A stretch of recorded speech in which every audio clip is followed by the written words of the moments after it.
All right, and now we are live again. All right, today we're talking about, what are we talking about? Random access document model for JSON, aka a DOM for JSON. So, Jamie, do you want to walk us through what you have there? Okay, so the names that I have were certainly inspired by our XML types, and so they may be subject to some JSONification. But the idea is you can parse something into a thing called JSON document. It is what holds the state of the parsed document. It takes a read-only memory and keeps that memory alive, and then keeps just referring to that throughout the rest of the time you're using it. And the only thing you can do to it is dispose, which frees the state that it has, which mainly means returning stuff back to the array pool, and ask for the root element. Is it an error not to call dispose? If you don't call dispose, you've stolen from the array pool instead of rented from the array pool. And That's fine. it only you only rent the additional buffers, correct? Like for the database. It rents the space to store the parse, or the parsing instead of yeah.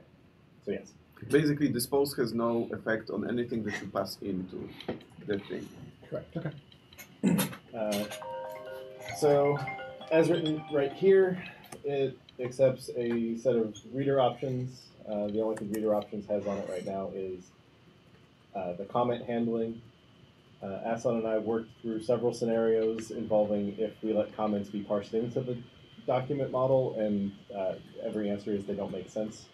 So it will reject the accept comments, but it will allow the skip comments option.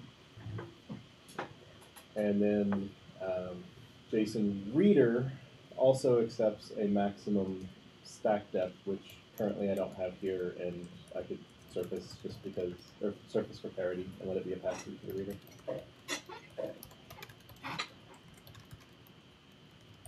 Right, no, okay, so we'll add that for parity. Defaulting to the same value, and then make reader options also default to default, which is what the reader does.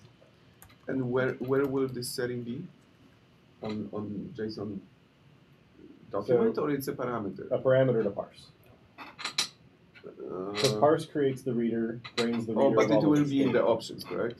It's not in the options today. That's It's something we should discuss or change. Yes, so one option is right now in JSON reader, what is the maximum depth that I'm willing to walk into is a value sitting next to the options. And then I mentioned to Aslan that maybe we want to move it into the options. The reason I asked, I mean, I don't think we should be complicating APIs for maybe stuff like this. Right, well, because when I originally wrote this, I thought it was part of the options, and then I found out it was next to the options. Like in the low-level API, I think it's fine to have it.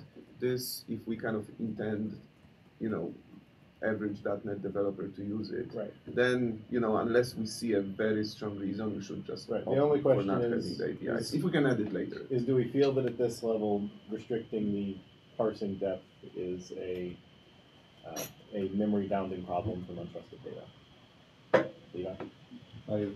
I believe it is something that is worth exposing. Well, no, we should have the limit. We should have the limit. I'm not saying that we shouldn't. But is it worth exposing ability to control it? Why? You would want to just hard code it at the 64 that the reader defaults to and leave it at that? Well, doesn't JSON reader options also expose stuff like I allow comments versus... That's the only thing it exposes. Yeah, but it seems like you would still want to take in the options parameter just to be able to control that, right? To be able to control, I want strict JSON if versus... it's inside, sure. If we add it to inside JSON reader options, then we take one parameter. I'm saying exactly. I would not pollute that parse with more parameters. Agreed. For stuff that we can initially hard code, and if we have a problem with and honestly, that's how XML reader works as well. There's a single XML reader setting argument, and everything's a property of the parameter. So either we move the max depth to the options parameter, and now it's customizable for both layers, or we set the default here to 64. And don't include it. Or I don't know if 64 is the right number. Sure. Set it to something that basically is between reasonable and somebody's stalking me. Right. Yeah. I don't mind moving it max depth over into JSON reader options, and that way you get the customizable on both layers. Yeah, that's probably the right option. Okay. Okay, so off of JSON document, the only thing that you can get is JSONElement. So the JSONElement type, really you can think about it as it is a cursor position. The only thing it actually stores inside itself is which entry in the database that is held by JSON document is this thing representing, and every action just defers back to interpreting something out of the database. So it is the structness of it is which document did I come from and which entity am I. So it's basically either element or, either JSON object or JSON array or JSON value. Is that? It is an object, array, a value, or a property. It is the union of all of James's types from the linked namespace. Okay. But the root element will never be a property. Root element cannot be property. Because it is a struct, you can also create one that's not associated with the document, in which case every member will throw invalid operation exception. Sure. So basically, don't do that. If you say default and then ask any of these methods what's going on, they'll throw up why are you doing bad things. Sure. That would be the only time that you. With the exception of the type property, that will return none, which is the only time you should ever see none coming out of it, is that you created it as default. Does this struct also track disposing the document? Because the struct defers to the document, if the document gets disposed, all of these will indirectly throw. Okay, cool. So JSON token type is a superset of what this thing can be, correct? Yes. So you would never see one that says comment, see previous mention of the break as well, and you would never see end array or end object. So does it make sense to reuse the same enum? It would be a copy of the enum minus those three things. I know, but like, basically to use this type, I need to know its type. To use JSON element, I need to know its type, this property. Yeah. Or you need to assert your schema. If you know your schema Sure. says it's an object, you just Yeah, read it like yeah. it's an object. Yeah. That's all. And so if I'm in the case I don't know the type, So what are the Then- three that cannot occur again? So you can see start object, which means object, but you can't see end object because that's just a marker. We would never give you an element that represents the end of the object. We're giving you the element Right. that represents the object logical concept. I would probably prefer just returning object instead of start object, but that implies we have a new enum type. Yes. So I mean, like right now, it's using the same enum because it is really just a pass through from the other guy. But also we like, can make another one if we do want. we need it to be property ever? Like, why not make it such that it's either object, array, or value? The reason you need it is if you are using the enumerator on an object, and that's the only time you can see the property. So the enumerator on object will give you the properties, so then you can get the name of the property and the value of the property. Because that's the only time you need two pieces of information. We talked through several different flows of what the enumerator could do, including bouncing between the property name and the property value, going just down the what we call the property name axis, which matches what JSON.NET does, and the very interesting model that I started with, which is go down only the value axis, and off of the value, we allow you to ask what the name was. And then it throws if you didn't come from an object. Well, the enumerator could That return, one was very a tuple of name and value. Correct. We would need to split the enumerator for array and object then. Yes. Because arrays doesn't have name, it just has values. So when you enumerate over an array, you get index 0, index 1, index 2. When you enumerate over an object, you get property 0, value 0, property 1, value 1. Well, no, you get property. You get a node called property name, or whose type is property name, which is Okay. 0. And then when you move next, you get Property 1. And off of each one, there is about the start of the bottom third of the screen is get property name and get property value. As you see, so property is not both. Property is literally just the name. Yes. And if you want the value, you have to move next. Right. So Not again, move next. to being similar to Call get property value. sorry, you have to call get property value.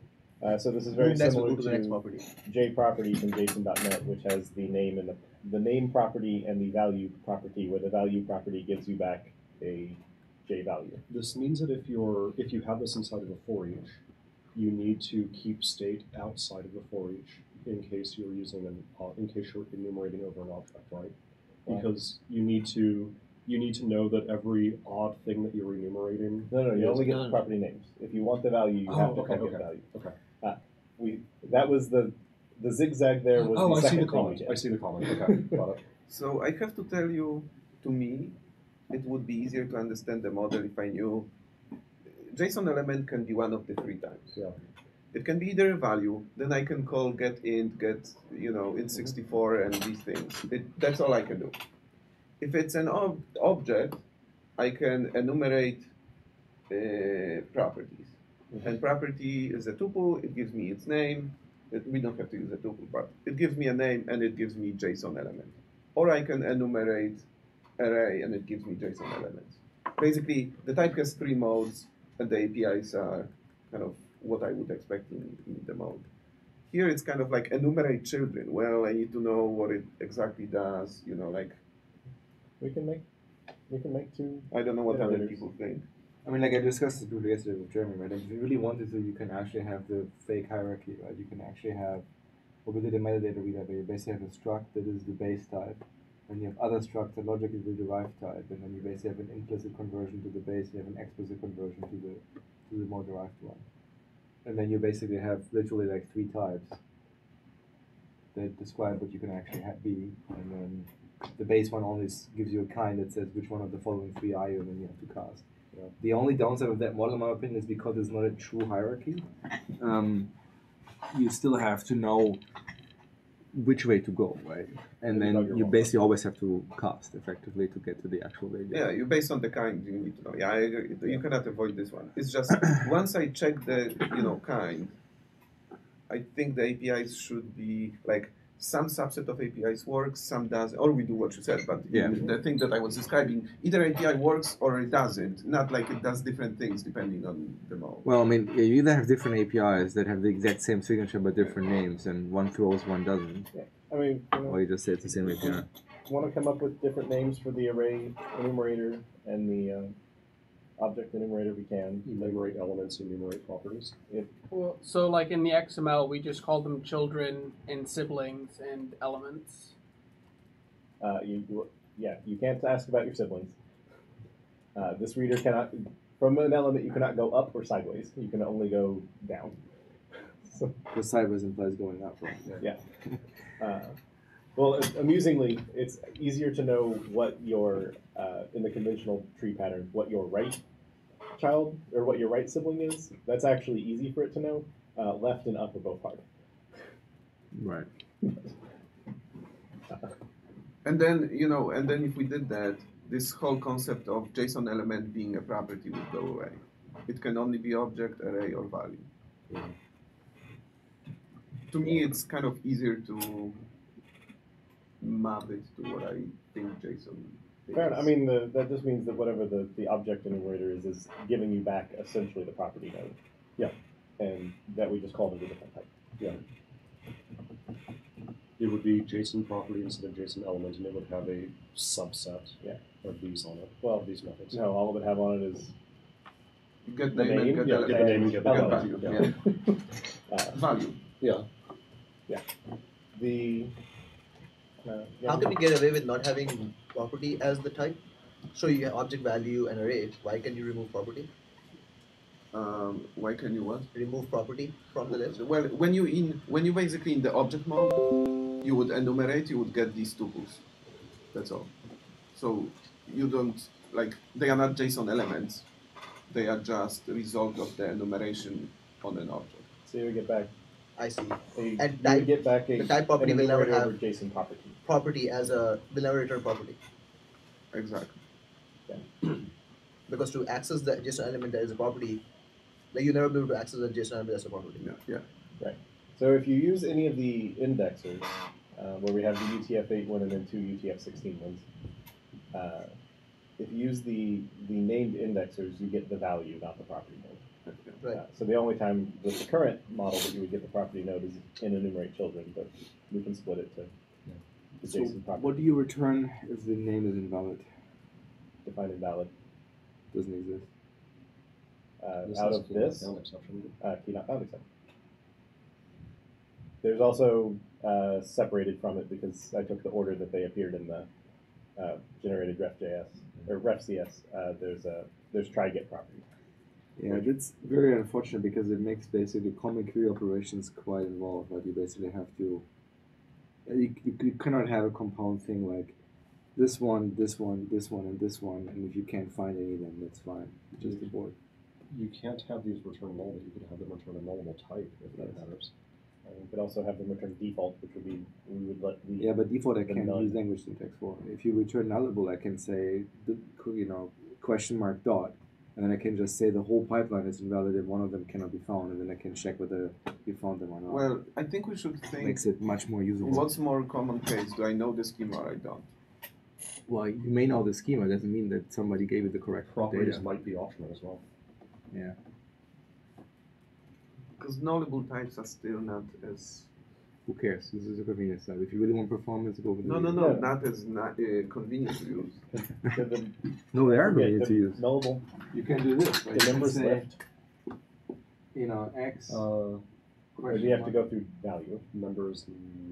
I forgot what the actual syntax is, but No, basically no, there's a no, syntax no, where you no. can say, give me that pipeline, right? Yeah. And then you can basically say if any of them is null, Yeah, question mark, question mark. and it says Z, then you can say, well, if any of them was It's null, doing like then conditional return subproperty. 42, Yeah, otherwise give subproperty. me the actual value. And that is, I mean, much more convenient than saying if this exists, great, access it. If this exists, great, access it. Don't get me wrong. When you're in the mode of, not the mode, the case where you don't know, I agree with you.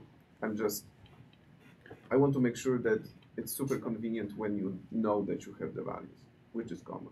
Sure, but like again, like, do you want to blow up if the schema is invalid, or do you just Yeah, want when I know that the values are there and they are not there, yes, I want to blow up. Right. What do you mean? What do you do when things are literally optional?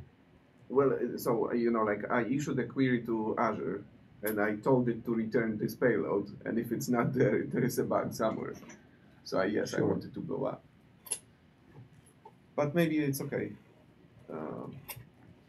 I don't know. Well, given that this is a read-only representation, optional properties or things that would potentially require you to modify, either remove or add elements, was something that is not supported here anyway.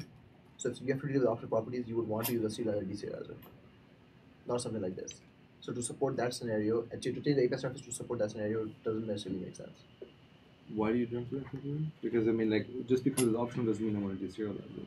It just means that, I mean, why would you use this type to begin with rather than deserialization? It's, I think, a fair question. But if I don't have a type representation for that, I just want to access some configuration data that things can be optional, like any other JSON payload, right? But what do you do if with the fact that you have either optional or non-optional properties? Well, I mean, there's two cases. Either the document is just invalid, and you Sure. don't want to blow up with, invalid blah exceptional startup. You just want to maybe just ignore the config file, right? In which case you can either say, well, sure, I can write a catch handler for the exception. No, way or at you the use the stack, try or so what? Use a try get property value API.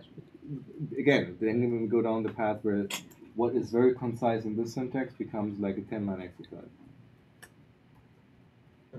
Okay. Because you have to do it not big. They compare like how X-link work, right? Or the whole XPath kind of thing, where you basically have one single string, or you can say, give me all these guys with this name where this thing is set. And if you don't find any, that's fine. But I don't have to deal with any null checks along the road. Right? What if you had, instead of an indexer, what if you had like a .get method or something that took the property name and returned a nullable JSON element? That's also fine by me. I mean, I don't. Yeah. That could also be done as an extension method. To me, it's just about the conciseness of the query. And it would Yeah. keep this pattern that you're looking for, except for there would be 3 more letters for each. Instead of for each doing the call. question mark bracket, you would have the question mark dot with it. Yeah. But I think it's so I was not pushing for one or the other. What I was saying is we should. Oh, about which one is the more common case. Yeah. Do I know the schema or not? And then basically make one with get and the other one with the indexer. Yeah. You know, whichever is the more common. I think the common case is going to be you expect a property to be then, to be honest. So I think with JSON, the best way to think of it is the way people would expect it to work is the way it works in JavaScript. Where if you have an object in JavaScript and you try and get a property from it, and it happens to be null or it happens to not even be there, like that's not going to explode. Yeah. And that's the way I did it in JSON.NET. And also to do with the way people expect, the way to think of JSON is think of an object like an object in a deserialized object in C# like you would in JavaScript, where people want to treat it like a dictionary.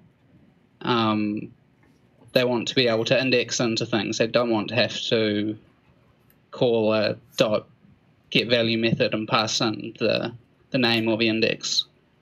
They want to be able to treat it like a dictionary, or they want to be able to treat it like a list. So And But go ahead. But when you say in JSON.NET, when you have a difference between not defined and null, like what? So what do you return if I give you a string that doesn't exist? Do you give me back null or some value that says I wasn't here? I give people back null. Okay. Okay, so the next time I dot into the null, it will blow up.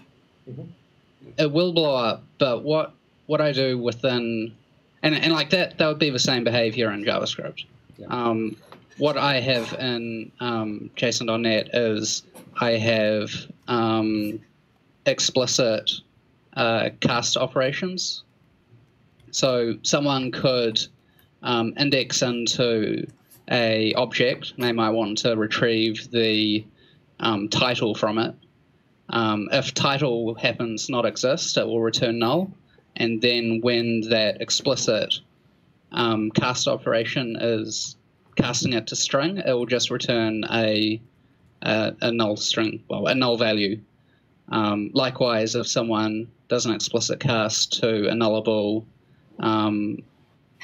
integer or a nullable datetime, So I it find will it just a bit- return null. I find it a bit strange when you chain, depending which property is missing, it either blows up or doesn't. That seems. Yeah, that would be like in seems a bit JavaScript off. though. Yeah. Like I think What JavaScript operating like compared to- JavaScript behaves is the pit of success for this thing. So I didn't quite catch the different behaviors. It was like when there is a property but it has the value null. it So behaves you have differently. the chain that you wrote on the board, but you don't use question marks, just dots, correct? Well, Okay. Just the brackets. Just the brackets. You keep basically you have 3 brackets, Okay. and in the brackets you have property A, B, and C. Okay. If A is null, it will blow up. I mean, if A doesn't exist, it will blow up. Right. If D doesn't exist or C, it will not blow up. Isn't it strange? It depends what you mean by it's basically returning null, right? So if you don't dereference the null, then it doesn't blow up, right? So the last one, Yeah, I I know. clearly don't dereference. Yeah, I know how it happens and for what reason. It's just it's a bit strange that Well, but I some don't think it's indexers will. Sometimes the indexer will blow up and sometimes it won't. no. The indexer never blows up. What blows up is the open square bracket. The next Exactly. indexer. So they.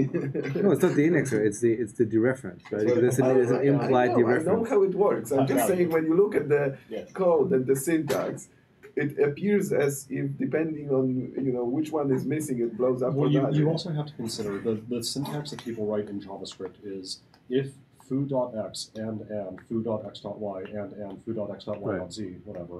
Whereas the syntax that people write in C# is question mark dot, question mark dot, question mark dot, Right. by and large. So, I mean, it's... I can only do that for like the last 6 weeks, but yeah. Yeah. Well, it's... You could potentially make an argument that, yes, it's JSON and JSON has its origins in JavaScript, obviously, but if we're trying to make this easy for C# developers, then it might make sense to use C# isms. I would agree with that. I think like to me it's like I think we should embrace the language to make it readable, right? I think when it comes to the semantics of the thing, I think it's okay to stick with JavaScript semantics and say this is how it behaves, and then just use C# mechanisms to deal with them, right? Well, don't you find it strange that all indexers in .NET will throw, except this one? So I would agree with you on that one, but I think the difference is that you don't really have dictionaries of dictionaries for the most part, right? So you never have this problem where you index again, right? Like, so for example, in XML, one of the reasons people liked XPath so much is because you just write this one long thing with slashes, and you don't care which one wasn't found because you just get an end result that is empty, right? And that basically allows you to say, I don't know, A/B/B/C/D, and then you just ask, does this produce a value or not? Yeah. I don't have to do like 4 nested It checks. sounds like you might want you to support JPath in this API. No, like, but that's the reason. The only reason why JPath, in my opinion, is useful is because you don't have to do these like repeated null checks. Versus if an indexer was written like this, you get the same benefit without any of the complexity of this API spec. Well, are you arguing for your nullable thingy? Because that's different yet from, the behavior of, if the first one is missing, the second one will throw.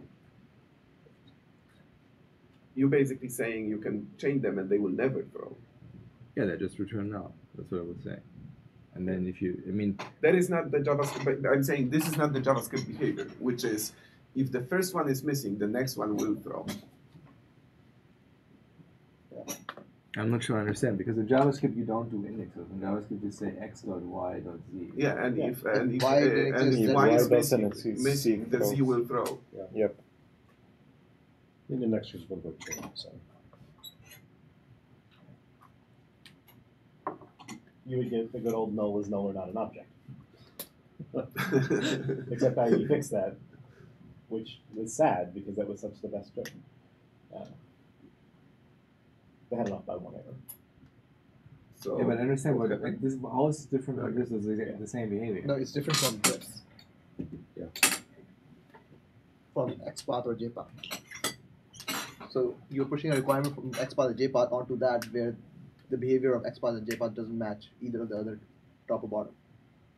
Well, because it depends on what you mean by that, right? Like the way you would so logically what you write here in source code is A.B.C.D, right?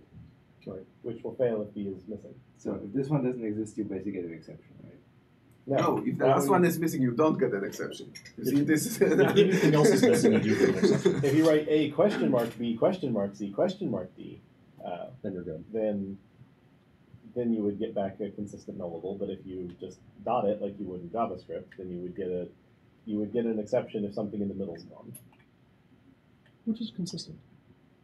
Yeah. I'm not sure I fully understand. Basically, the thing is when you have a value on the left hand side, right, and then you have a value on the right hand side, right. So this is usually a name, right? Sure. So if this cannot be bound, you get null, right? Now, if this one already was null, then you get an exception because you're basically referencing null. Yes. But that's how any programming language has ever worked. Yeah. You were giving us an example of the jQuery, and we are saying this is not exactly how jQuery works. No, because basically they would just propagate the null. I know how it works. And that's I'm just exactly saying it's not. No, but that is exactly the same model that you have here, right? You basically just say If you have the resulting value, the resulting value is a nullable type, and yes, you have to check for null, which is effectively the only way to make it composable, in my opinion. Yeah, I think the decision should be based on what do we think is the more common case. Right. Is it like I know the schema, and therefore I'm so surprised when it's not there? I'm not the schema. I know the payload, and I'm super surprised that we throw, or we do what you said, which is they are nullable, and then you have to write this somehow wacky syntax, at which point maybe I would even prefer the jQuery syntax. So instead of nullable, why don't we construct a JSON element that is the type null? Because the type null means it was there and said the word null. Right. At Well, which point none of them JavaScript, you would say it would have the type undefined, Yeah. So what about or missing, or if you prefer a different word. what about we do a jQuery like syntax? So- Or basically that syntax. Like you can pass a string and you can pass more than just a string. You can pass a string with a dot in the middle. Well, the only argument against it, in my opinion, is because I would not come up with something new. You would basically have to do whatever the JPath syntax spec is, because otherwise you just invent. There is no spec. Well, but there's a somewhat conventional, agreed upon thing, right? And what is it? There's a blog post. And how does it work? That seems pretty spec for how JSON works. Because the thing that I just said, it would be basically a helper method. Yeah. So you can pass a string that has a dot. We split on the logically. We wouldn't do it as inefficiently, but logically we split on the dot, and then we index into the first one. We check if it's null or not, and then we optionally index into the second one. Until your property name has a dot, and then all hell breaks loose. Yeah. Well, property names cannot have dots. Oh, Yes, they can. They can have anything. What? Because in They JavaScript, can, but you can do either There's dot or syntax square in bracket quote JPath whatever. to escape it. Yeah, it's a pain in the ass. No, Welcome to the but like crazy James said, there's syntax for escaping. And then there's a syntax to I escape don't understand how escaping, and then, properties can have dots, and dot also means something different in JavaScript. Then Because you escape it. Because you switch. In which case, You switch to the indexer. Yeah. No, so you switch from using a dot to open square bracket, like quote, whatever you want. Now it can contain dots and other, like it can start with numbers now and. Right. I can Emojis. think about this later. I cannot Yeah. wrap my head around it. Anyway, so I'm. What it means when you did. Because every JSON object is a dictionary, right? So Yes. their keys are just objects. Also, when you add a property, you have to use the same syntax. You basically add a property that has a dot in Yeah, you have to use an enumeration. it. Right. That is very lucky. I think these indexes should behave like traditional JavaScript indexes.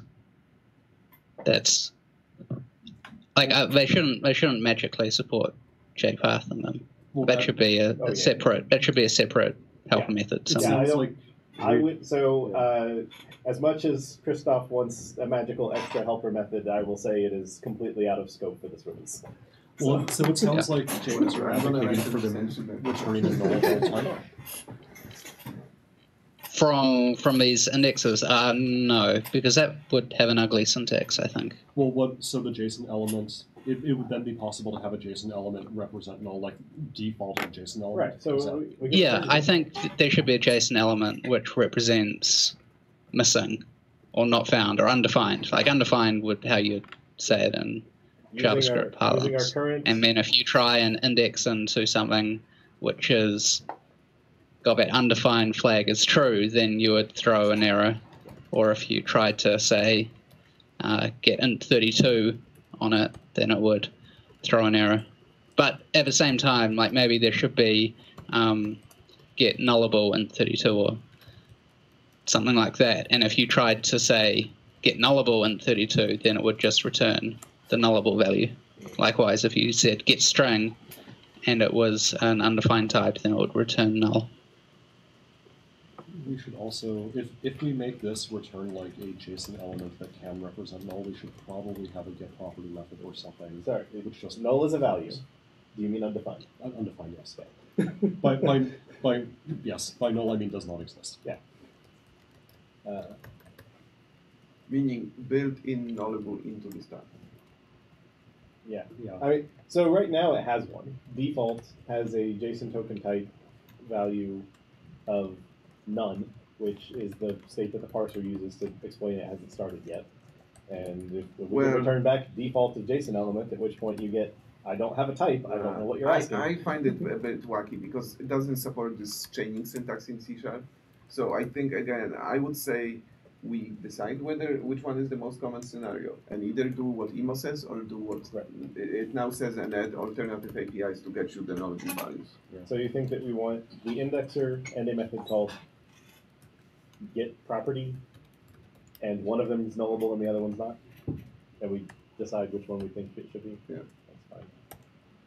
I think James has suggested that he thinks that the indexer would be the nullable one to match JavaScript patterns. Of course, he also said he didn't want nullable, so. I don't think we should have nullable. I think JsonElement should have a representation of undefined. Yeah.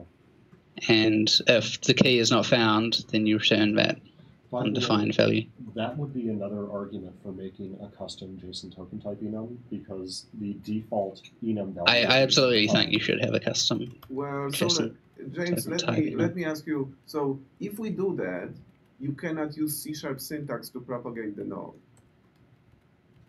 I don't understand why we would add JSON element that can be a null, because then you cannot use. You would need to very use convenient the syntax. get property method or something, which would return the return type of some extension method or something would literally be nullable at JSONElement. You could always build that extension method. No. Oh, but why would we have something in the type that then I have to? Well, I mean, you could say that if you index into null, you could just get back null, right? In which case, it's built into the value itself that you propagated effectively without failing. No, because then if you index again, you get an exception. No, that's what I'm saying. You could just say if the return value of this is this new special null element, you can just say on null element, any indexing would just give you back null. Oh, I see. And we then you just implement propagation inside. Yeah, exactly. Then you just write this one, and then you just get back null. So you want to be not scheme. You want to be Swift instead of JavaScript. And That null.anything is null. It seems like we are inventing a feature that already exists in C# in a different way. Yeah. So I would agree with that. I think like I'm just saying like if you want to I think if you want to use a special value, I think you have to build propagation inside of it, because otherwise handling it on top is ugly as hell. Yeah. Or you just return nullable of blah and you just do it with the language syntax, which I would prefer because everybody knows how to deal with that. I agree with that. I mean, if you don't have it, I just wrote the code for try get value chaining, and it's not entirely horrible either. Like it's pretty like without var syntax, it's actually somewhat decent. I mean, it's not. I can actually show you. What try get value can be chained? Well, you would write it like this, right? I mean, actually. You would do if try get value out and like that. value. Yeah. It's not entirely horrible, right? Well, that's like 10 times as horrible as this. Well, depends on. I mean, like, I think this is concise enough that I personally can live with that. I mean, I would not prefer this over this. I'm not insane, but And again, you could write an extension method called, get, which returns nullable with JSONElement, and then you could use an extension method to work on top of this. I think we are overthinking it. yeah, We I should think just decide which one is get, which one is the indexer, one returns Exactly. the element, one returns nullable element. I think shipping an API, but we basically assume people write helpers on top, is not a good API. Like basically, we're saying that no, it's like, oh yeah, you can make it usable yourself. That's fair. That's fair. All right, so we'll work out which one of get and the indexer is nullable and which one isn't. I'm going to rat hole on the indexer some more. You have three overloads of the indexer. One takes read-only span of byte, read-only span of char, and string. The read-only span of char and string can we move out of the indexer into a different method? The reason for this is I have a proposal. No. I have a proposal for a for literal UTF-8 string, and if that comes in, it's going to hit the wrong indexer. It makes this class unusable for people this release. Everybody wants to just write open square bracket, a literal, a closed quote, Yes. and a closed square But bracket. if we can make that work efficiently, such that it hits the correct overlay. If you can get UTF-8 string in 3.0 preview No, 2, it doesn't then- require UTF-8 string. It just requires Which language the- syntax. Yes, it requires language syntax for that. Well, it depends on Well, if the I think honestly what you just pointed out is one of the reasons why I don't like target typing, because it basically guarantees that any existing API that accepts string today, we can never ever add a UTF-8 overload and have it work. Which means honestly, like they need to have syntax on the call side that says, no, this string is a UTF-8 string. They need to have a forcing rate. Well, they can have both. Well, sure, but that is very error prone. I don't know, maybe. Also, you can cast.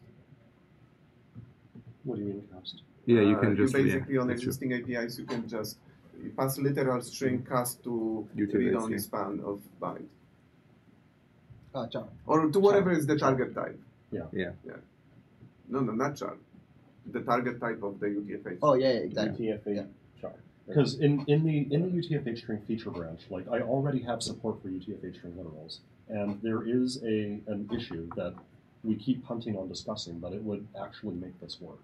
Yeah. So, but how does this literal syntax work? It's just normal quotes, right? It looks like a regular string literal, It's right? not normal quotes. It's UTF-8 string.literal of normal quote string.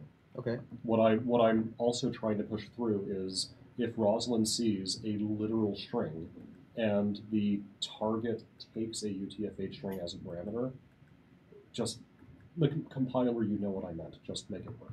But that's what that I'm would target break. typing. Basically, you're saying that yeah. you have a normal string syntax, and because the target is effectively constrained to a UTF-8 string, don't require language on the call set, just make it work, right? Yes. I think if that's the only mechanism we would have, that would mean that if you add an existing overload that takes UTF-8 string, it would never be called because they prefer the string level. Correct, and that's why But we that's have why the I'm keen problem. on this.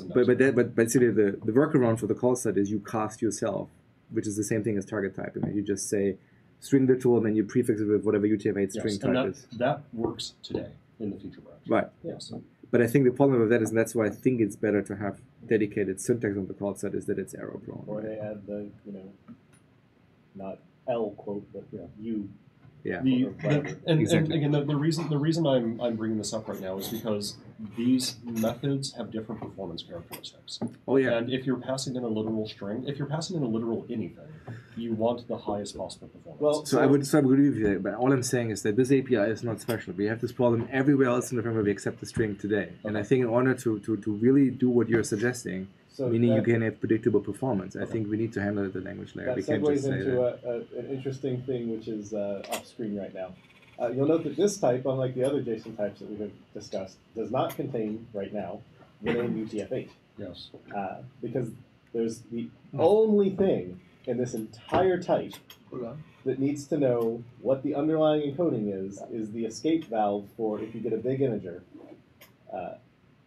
of please just give me what the underlying encoded data was. Well, And so right now I have try get raw value that outs byte, and the reason it is try is if we ever add support for JSON over char, that will now return false. so if I don't know what's the actual encoding in the payload, I don't know how to use this type efficiently because I don't know which overload of the indexer should I be calling. Right. So my goal with this is, unless we want to put UTF-8 in the type name and say that this is not, we'll never ever support anything else, and if we support something else, it's a new type. And my goal with this is let people that if they write code today, if they write, say, an extension method that returns a big integer, that it will work in a future release. I don't care if it's performant in a future release. I want it to work in a future release. So maybe it's acceptable, but I just wanted to observe that it's not completely not leaky. The leaky part is you need to know it to know which indexer is fast. Yeah, correct. Which one is And right, but otherwise we could, aside from the performance characteristics of switching, like that nothing in the surface exposes what the underlying encoding was. Once you have called parse, it pretends to not know until right there where it leaks it out. It's a database. And so the question is, do we do try get raw value that outs read-only memory of byte, or do we just make it get raw value, get rid of try copy, which the purpose of try copy is if we added support for UTF-16 or UTF-32 later, it will transcode to whatever the destination target type is. Could we not just say get raw value, and if users know the encoding is not UTF-8, then they use system text encoding to do the conversion themselves? No, because if it's backed by UTF-16, we don't have bytes to give you. Well, I mean, you could still return the value as bytes. And then they can still call, because it's the same thing text encoding has today. You can get bytes. Could fail. The problem, well, because if I'm giving back read-only memory of byte, if it's backed by UTF-16, the only bytes I can give you are that I call encoding, turn this into UTF-8 and allocate a new array. Well, no, you can back. just So you can get the encode raw should work. bytes for an array of characters using text encoding. Yeah, but that's a new allocation at that point. I can't return you the memory that is the projection over the memory that you gave me. Yeah. Which is what try get raw value does. It is do zero work other than give me the slice. Yeah. So you're talking about a theoretical future where your constructor accepts read-only span of char, correct? Where the parse method has an overload that accepts a read-only Okay, span of the char. factory. Yeah, Or yeah, read-only okay. memory of char. Okay. Yes. Yeah. So Why do we need to ship those try get raw value thingies? Try get raw value is useful if you think you might have a big integer, or if you want to preserve a double using whichever of the many double notations. Is that useful? Do we want to ship it? Or we just not ship it, and then if we have this problem, we add these methods later? Because they do complicate the other thing it lets you do, because try get abstraction. raw value on start object and start array gives you back everything from the open curly to the closed curly. So it gives you a very fast blit this element into an existing tree. The thing that's making this a little strange is because we're using byte everywhere in the UTF-8 reader and here, like we're saying, please give us binary data straight off the wire, and this is a binary payload parser, even though the format happens to be text. If you take char as an input type, now you're saying, oh, by the way, this is now operating on text, not binary data. No, it's operating on the wire, on UTF-16 wire. UTF-16 machine endianness ordering. Yeah, fat wire. Where, Or as far as the CPU is concerned, it's a skinny wire. Where the machine you're talking with happens to have the same endianness in the architecture as you. Yeah. Great. In general, I think so. We have JSON reader. It should support all the power and all the things that you can do. JSON I wonder whether this type should not be. We have UTF-8 JSON reader. Yes, and this type maybe should be simplified. And it's like, you know, if you have some issues with big integers and whatnot, well, use the reader. Otherwise, we're gonna give you a double. Like I think it makes sense to have to expose the thing, because if you want to do the convenient path to get your sub element, like if you want to resort to using a reader at some point, like you load the document using skip comments, you find whatever sub element you want, and now you have the range, and now you can invoke the reader on that sub range, like because we're giving you back the coordinates of the element that you're talking about. Otherwise, you have to you now have to go and do the whole thing back at the reader, including tracking your depth and tracking your Right, so parent this is an states escape valve for customization and accessibility, essentially. Yeah. If you have a JSON object document and you want a sub object format, Yeah. rather than you searching yourself, you can use the DOM search, Yeah. and now you have the raw slice on your input that contains the sub document. Why do you need the raw slice and not you have JSON element and now I can pass this JSON element to writer and it just blasts it? For customization. Like what's the customization? That's actually at the bottom of the thing. What customization we imagine? Like custom typing, like big integer, or format differently instead of default format, you're using different formats. I don't feel super You strongly wanna about define it, but I would simplify and get it Okay. right, and then you can always add later backdoors to the bytes. Is are we really going to add UTF-16 support to this in the future? To this type? I mean, if you look at .NET users, Mhm. there are the 99% of .NET users who use string, Yeah. and string is life, Mhm. and they will look at this and say, why doesn't this take a string? Yes. And then they would want something that works on string and that they've done string things. And we can And- give them stuff that works on string. And then, It would just transcode and then be a wrapper around this. well, the question is, is this a useful, essentially is JSON document and JSON element, should they be a useful exchange type regardless of the underlying encoding? The scenario that I've been hearing from everyone when we've been talking about these types is I'm getting stuff from the wire, whether it's from disk, from the network, something else. And if that's a scenario that we want to focus on, like that's UTF-8, and that's the scenario these types were meant for. Does file write all text write UTF-8 or UTF-16? By default, UTF-8. You can give it an encoding, but it's all UTF-8 by default. So, Even but- Notepad does now. So, but like, let's say we extend this to UTF-16, right? So how would this type work? Would you expect to literally have an if everywhere where you access data, or would you expect that you transcode once at the beginning and then you just have the imam representation of one of them? He parses on the fly. He never gives you access to the actual data except for this method that I'm arguing you should remove. No, I understand. That's what I'm asking. So basically, that means every single time you ask for something that you haven't parsed before, you basically have, say, if UTF-16, parse of UTF-16, if UTF-8, parse of UTF-8. So, Is that how the type would work? so if we took a UTF-16, that means that we have a UTF-16 version of JSON Reader. And in the factory method, we use that to build the database. All that the database knows is where a name started and stopped. It actually doesn't know what the name is. when you go and you ask for a property match, it then has to match it. So right now, if you call the UTF-16 versions of the indexers, they have to transcode. They opportunistically transcode to find a match. Well, I think what Iman is asking at the end, so finding the payload, yes. But once you find the payload, when I call get value in 32, Right. you will have to have an if check and basically say if my payload was UTF-16, then call Yes. this parse, otherwise call this other parse. Yes. But that would be all buried inside the type. Right. But why wouldn't we have two different types for that? Because you then cannot pass somebody. So I do agree that there's some value. I don't know whether it's worth it, but there's some value in basically saying, well, I'm just passing you JSON element. You don't have to care what was the source of my data. Yes, so you can write, yeah. generic algorithms and not Yes. generic. And I'm sympathetic to that, but this has come up with UTF-8 string and string in the past, where we were debating should we have an any string type around it.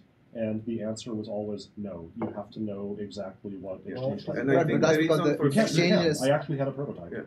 And I think the reason is that for string, like the performance of string operations is super important. And here, yes, there would be some performance loss, but maybe it's worth it. Right. In particular, if you're asking right now for what's the name of a property, absent us having an allocatable UTF-16 or UTF-8 string type, because we need to handle escaping or escape processing, the only things you can do are ask, what is the raw value of the name if you want the unencode, or if you want to not transcode, or please transcode and escape this, or unescape this. So right now, the only way you can get back the name of a property that has had the escaping removed from it is UTF-16 string. Yes. So if you're Christoph and you don't want that, then you need the raw value. The reason I'm asking is because you could just imagine and saying basically JSON document has a parse overload that takes string rather than UTF-8 bytes, right? Yeah. And then you can just say, well, that's unfortunate. I just transcode this to UTF-8 and then I do the rest with parse. Because at the end of the day, you can just say my normalized representation of memory is always going to be UTF-8. You could. And if you really want to have a UTF-16 version of try get raw value, you just have a naming convention in the method, and then if the encoding matches, you just return data. If it doesn't, you transcode. And that means you can pass the same thing everywhere, but you don't have to have an if check of everywhere. Well, that means you're allocating a lot at that point. Yeah. Right, but you only pay the penalty for people that deal with UTF-16, which I would argue are clearly not people but that if this is an abstraction that you're meant to pass from component A to component B, where the two components don't even know what the underlying encoding is, component B could be calling try get raw value as an optimization, not realizing that it's actually allocating every single time. Right, in which case you could also expose the underlying. Well, you could basically say what's my backing store, right, if you cared. Right, so but you could always say the UTF-16 version is always going to transcode because JSON document internally is always storing the memory as UTF-8. Right. So right now somebody else can just write that on top of this. Right. And that works. Right now, if you use this type and you have 1,048,576 divided by 12 tokens or less in your document, it allocates 48 bits. That is it. The moment that we automatically transcode char for you, it allocates that number of bytes plus 48. And so that would wildly change the characteristic of calling parse. So I don't think that it belongs there. If we have a UTF-8 reader that understands char, then it can do the same. I left this char as char, and I move on, and that's what I'm envisioning here. So, but then I would agree with Levi. Then it sounds like the type is effectively UTF-8 document, UTF-8 element. Except everything on this type is not UTF-8, except for the try raw. Aside from the performance characteristics of the indexers. That's why I would remove it, and then we can decide later which way we want to go. The moment we remove the try get raw, we don't have this problem, the whole discussion. Well, you still have. And we can always add these methods later if we decide that we are okay with the difference is if, let's say, someone passes in a JSON element to the writer. Yes. The writer. Okay, that could be internal. Yeah, exactly. Right. You still have the notion of which property indexer is transcoding and which one is wrong. Correct. But that one, at least, no matter what, is not allocating. It's just transcoding, but it's never But allocating. it seems very weird to me to ship a type that doesn't have UTF-8 in the name, and the only implementation that we currently have is UTF-8. That makes no sense. Well, it doesn't. Oh, the JSON writer has UTF-8 in the name. Okay. Yeah, like everything else is UTF-8 in the name, and like this type in part literally calls UTF-8 JSON reader, and so like only in the parse method that takes a thing called UTF-8 bytes. Right, but all I'm saying is that that's what I do with Christoph. I think we have to make our mind up if we ever want to make it generic or not, because if the answer is no, then we better call these guys UTF-8 something. If the answer is yes, then we better not call them UTF-8 in the name. I don't think you can propose that or like postpone that decision because and that's my question. You shipped the wrong type name at that point. Right. If we think that we would never ever take this and make it do either, that is only doing still only doing transcoding in the property indexers. Right. Then we should just slap UTF-8 on all of the names in this, or on all of the outer type names in this, and then be done with it. We have UTF-8 JSON document, UTF-8 JsonElement. So right. I guess the point was that the lowest layer would be encoding specific, so that we have multiple types at the bottom, but above types like document and then serial deserializer are not encoding specific. Right. I support both, or they can support both in the future. Yeah, so we should not have names in there and have a UTF-8 JSON document and a potentially UTF-16 JSON document. Same with serial deserializer or whatever else. And that's what I was aiming for. But if we think that we would, until we come up with the time that we want to do it, that we aren't going to do it, then like we could then take this, copy it, and remove the word UTF-8 from it, and figure out how we wanted to handle the telling you which encoding it was based on. Right, but that forces us to add the name UTF-8 to this JSON document. Yeah, that's which, if we want. Which also that is also. So here's the thing. Let's say in the future. So let's say initially we ship and you can only pass UTF-8 to the parse method. Yeah. Yep. And in the future we discover that we want to enable it for UTF-16. Okay. What would we do? If this type is called UTF-8, no, forget what it's called. What would we want to do? Let's say we are designing both of these scenarios today. Yeah. So we have a choice. It's not like it's already called So something. What would we do? If we were doing both of them today, I would put on JsonElement something that tells you what its native encoding is, and I would have try get raw value out read only memory of byte and try get raw value out read only memory of char, and well, okay. And what if the two methods didn't exist? So imagine those two methods don't exist to get raw values. Mm-hmm.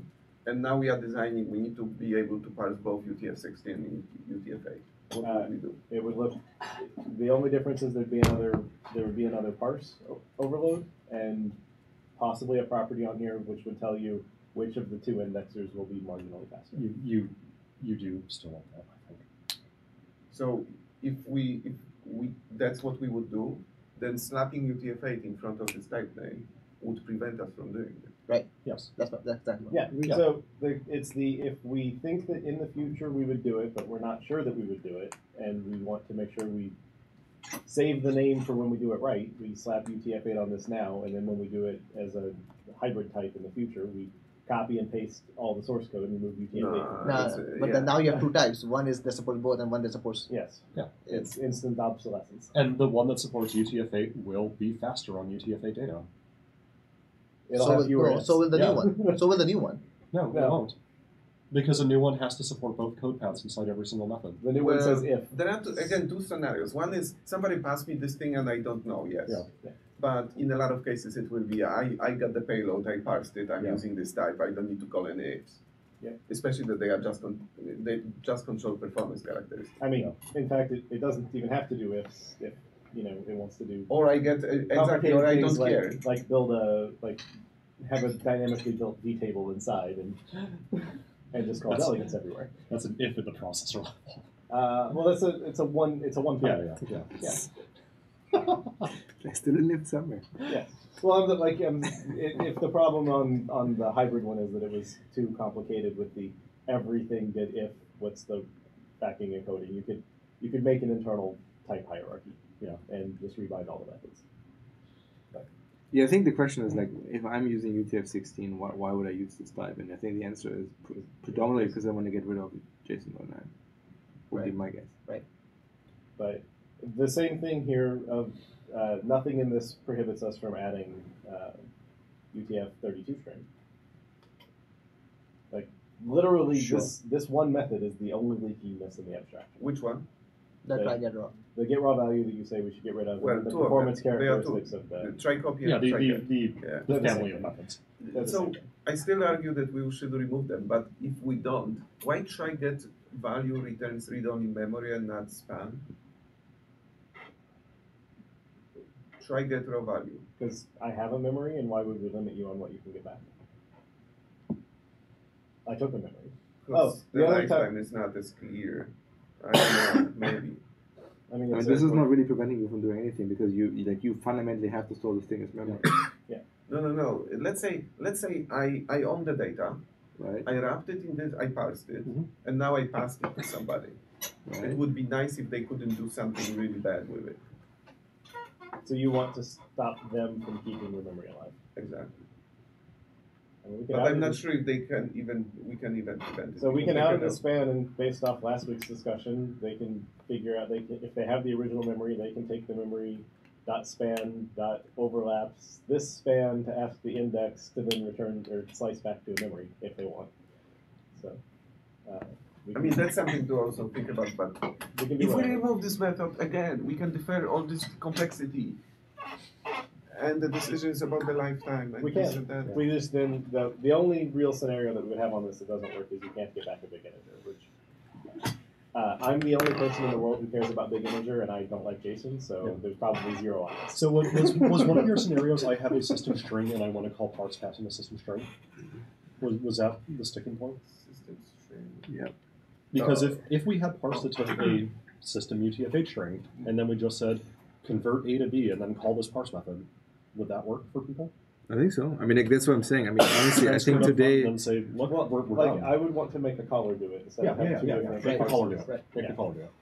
Yes, if somebody has system string, they just call this thing with encoding.utf8.get bytes Yeah. of thingy. Or .to UTF-8 strings, and that exists in the future. So the only question I have is like, why would we not do it ourselves? Because fundamentally, if we add a parse method that takes a string and does the transcoding, the only difference between that and doing it properly is performance. So then, if enough people use it and complain about perf, we can still optimize it.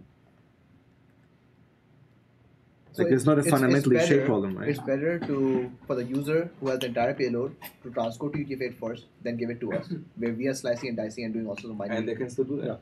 Right. Or you're saying what we still support it in the common case. Yeah, because I mean, the most common case if I use JSON is today, I have the fucking JSON in memory as a Yeah. string. I just want to remove JSON.net and call this other Well, API. to be fair, the and reason get you it have done. the JSON as a string in memory is because you probably read it from the ASP.NET request body.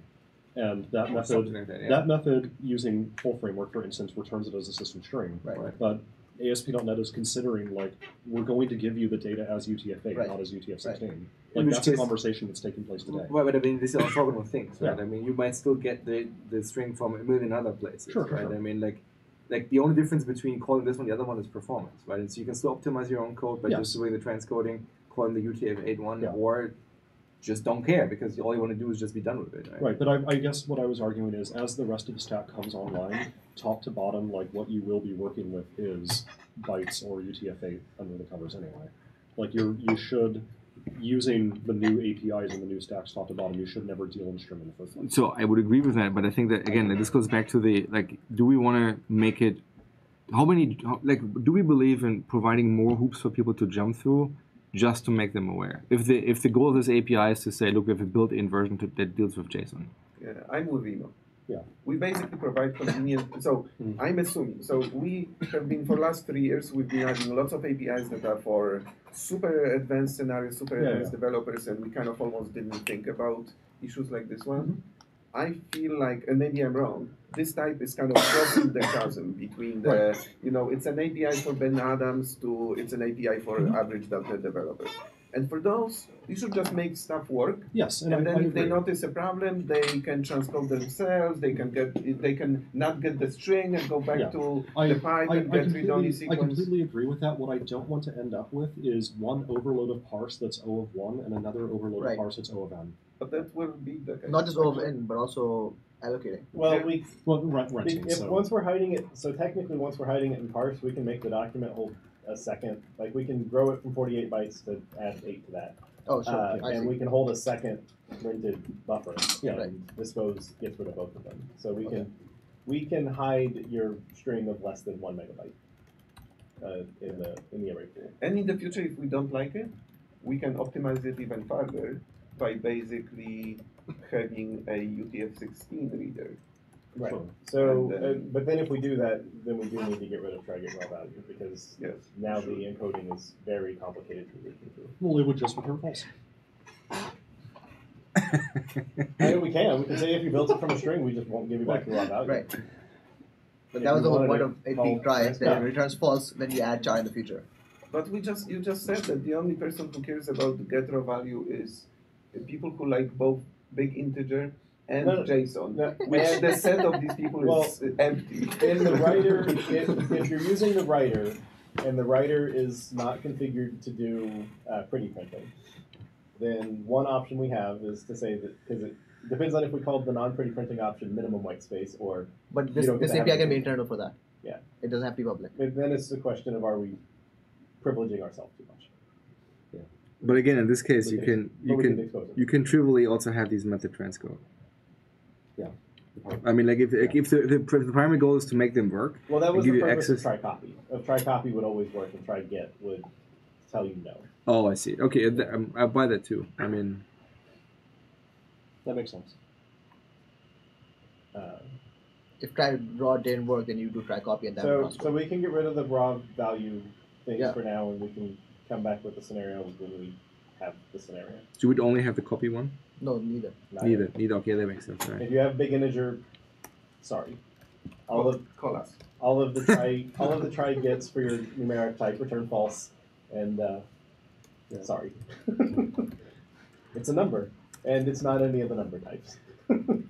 So in the future, not that I propose now, but in the future, there are so many ways to give people backdoors. Like I can imagine giving them a JSON reader, correct? Instead of basically, letting them access the raw data from here, from JSONElement, you can say, give me the reader that basically is positioned.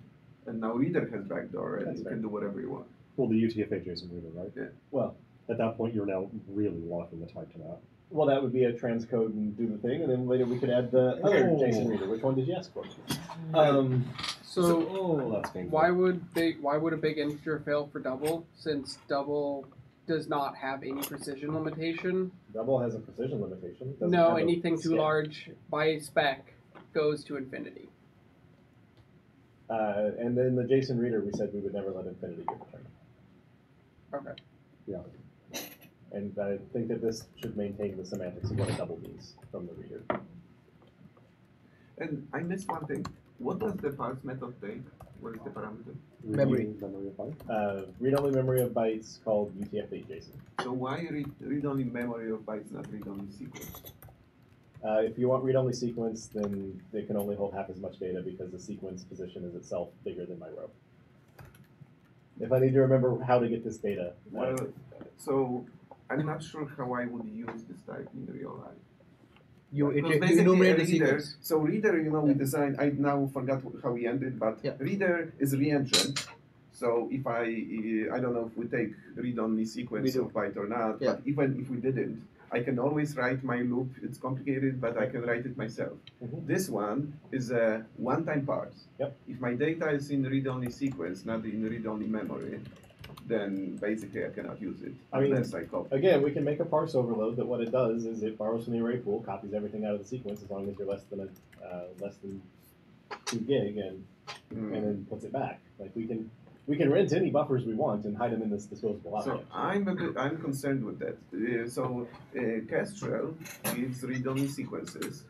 The buffers are relatively small in comparison to the size of some JSON payloads, and it will basically always force a copy. Yep. To use this type. Yeah, and my argument right now is But if you need it, the whole point is if you don't need. hide that copy from the user. Don't hide which copy. The fact that I would have to drain the whole thing. I don't understand why this type cannot. If the underlying reader can deal with read-only sequences, why your type cannot deal with read-only sequences? Right now, I have 31 bits to store what the offset of the start of the token is. Yes. Read-only or a sequence position is itself So, an object and 4 bytes. and So- why do you have only 32 bytes? Bits. Because So this uses a very, very minimal structure so it can stay on the array pool for as long as possible. It also requires to be blittable because its internal implementation is it borrows bytes. It doesn't borrow, and then it does struct projections on top of the bytes. Sequence position has an object. It's not blittable. So now this could use its own array pool, but it wouldn't be able to share with the byte array pool. So it would be an array pool that is unique to this type. Which we can do. It just changes the... But your point was you don't want to hide the copy from the user. He's saying force the user to copy rather than us copying ourselves. But I would never use this type if I have to copy. Right, and you would use the reader then. Well, This was meant for the convenient scenario where you have a one-shot memory. Otherwise, you have a real sequence that is and gigabytes. how many people will have one memory? Anyone who's dealing with byte arrays or all a single segment in a sequence. Then we should just take byte array instead of read-only memory. I don't know, like I find it concerning. The concern is around the limit of how much the database can store, and a real sequence supports any size up to long. Well, at the very high level is Levi was talking about, we are kind of building end-to-end story around here. Yeah. The story starts with Kestrel giving you read-only sequence. Right. So and what would we recommend now that people do? And 4K buffer, it arrives in 4K, but there is gonna be some response information and headers and this, and then you get to the payload. Like, how often are you gonna be in one memory? Right. 4K is not a lot, and probably half of it or maybe quarter would be already taken. So what would you propose then? Would you propose that we redesign the type to say, yeah, fuck it, we just store more data to accommodate these scenarios, or would you have a different type, or? it changes. I mean, it the depends long-term memory what the performance hit is. So if the performance hit is 10x, then yes, I would have every 2 types. So every extra int. So I did a test once of growing it from 12 bytes to 16 bytes, and that costs 5% throughput. I would take 5%. So, but growing it from 12 to 20 would then probably be about a 15%. So I'm trying to figure out also if the average user would actually have a read-only sequence. Because my understanding of the Kestrel pipeline, and please correct me if I'm wrong, but my understanding is that within the Kestrel pipeline itself, everything is a read-only sequence, but at the time it's actually given to the application developer to consume, like it's actually in a single contiguous buffer. No. No? Well, it depends. So in ASP today, you don't even have access to memory. Right. It's all stream. But if you program into Kestrel, you get read-only sequence. But because So pipe directly returns against real sequence. Yeah. With the And- pipe reader. An ASP.NET team is working or thinking how to expose the buffers directly in ASP.NET, meaning the context, ASP context. So and I would be shocked if they basically said, well, we already worked on exposing directly the buffers, but now we're going to expose it as read-only memory. So in case it's more than one, we're going to copy. the more important question is, can we support it later?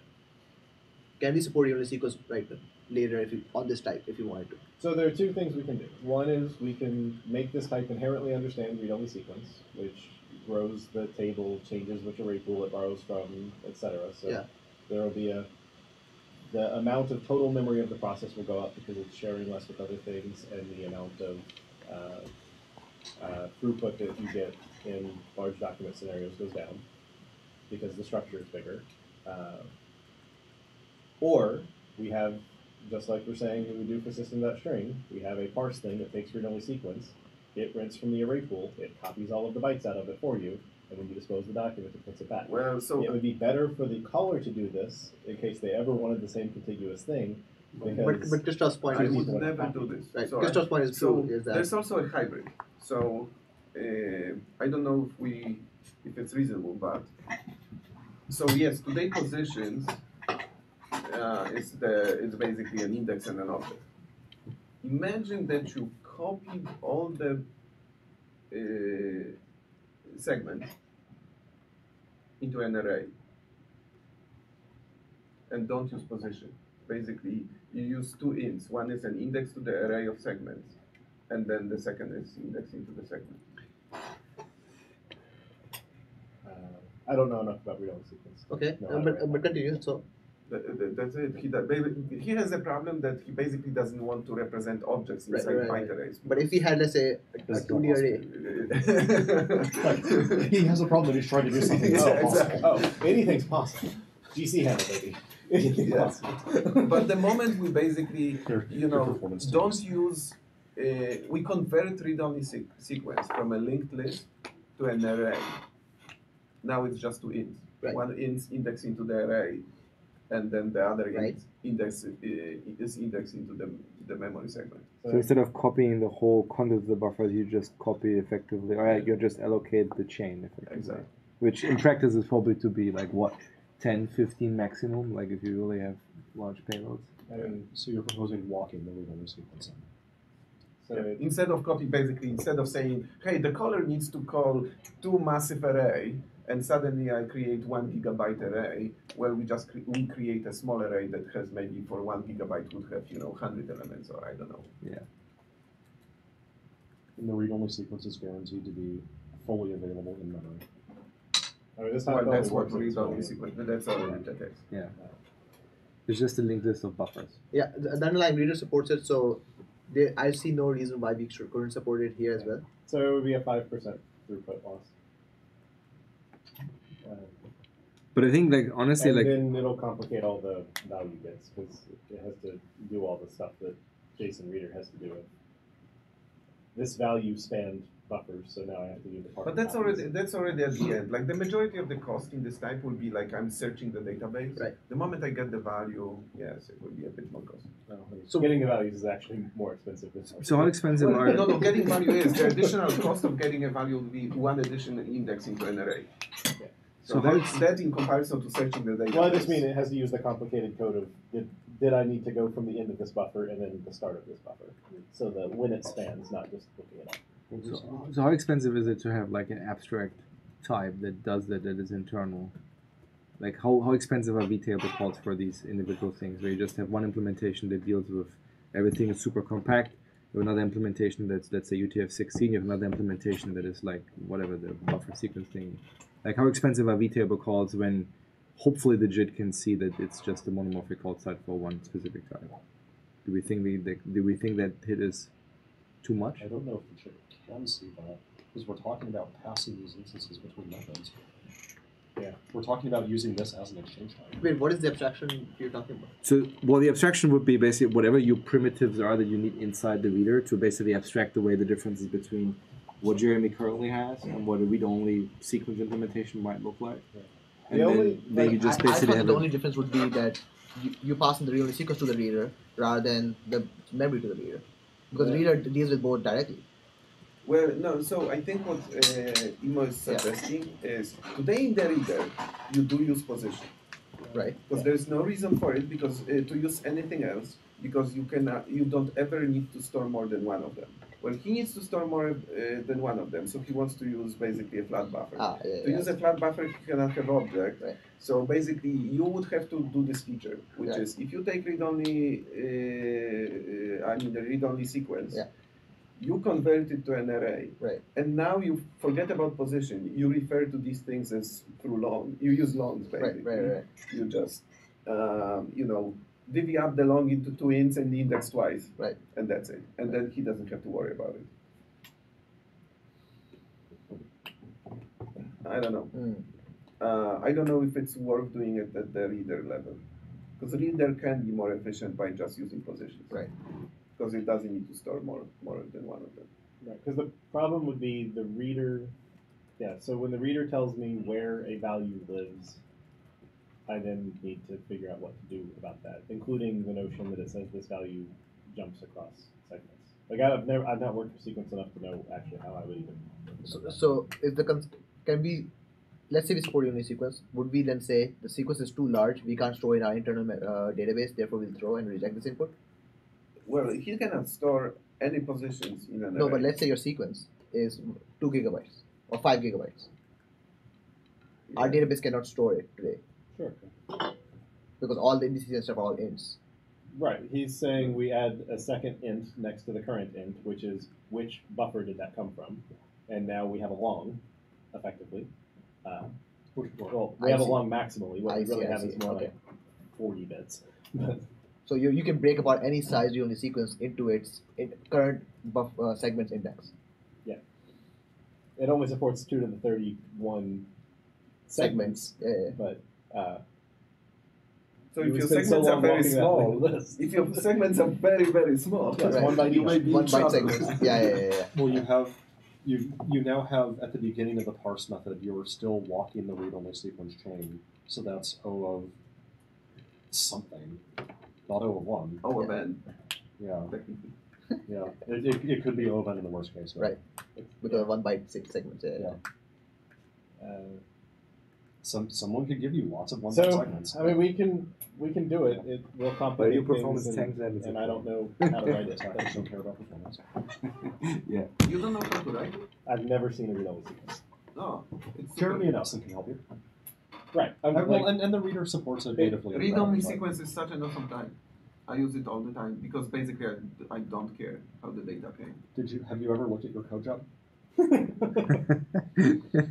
Well, Christoph only cares about performance when he does. I'm just passing it to the JSON reader. No, seriously, that's what I do. Yeah. And I pass it to JSON reader and it works, and I trust Arson. Yeah. Right. So it's figuring out all the internals of how it needs to handle jump buffers. And so my question is, do we have to support it now? Or can we defer that? Yeah, or can you wait until the next version? Well, okay, or so the this next goes preview, worst case. Or maybe. Case.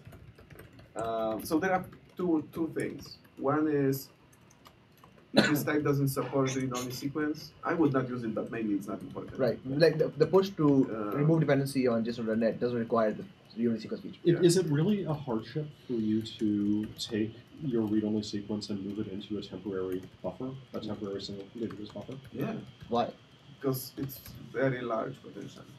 It's very, very large. I think if it's very large, you don't want the DOM. Right. How large are we talking? The larger it gets, the worse it is for you to use the DOM rather than the reader.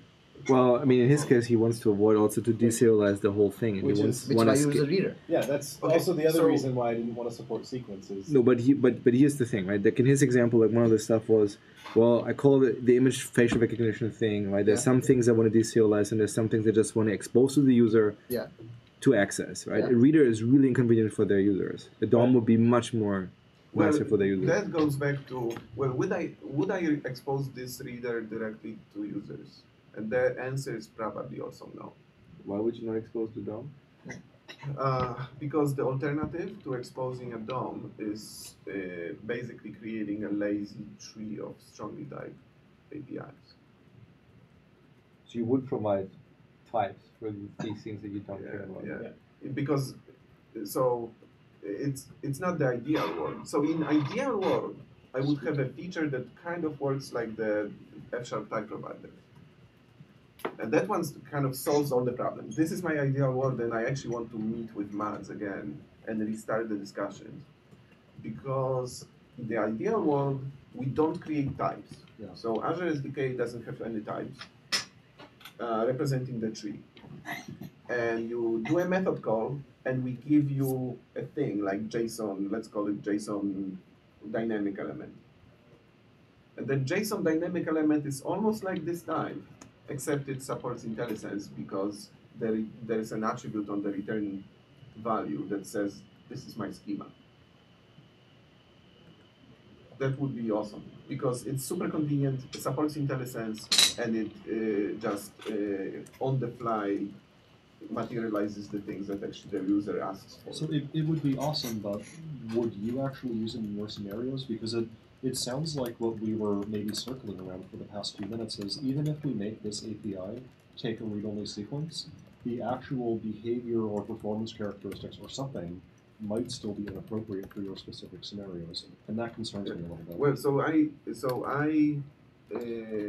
now what I just talked about is the end user facing API.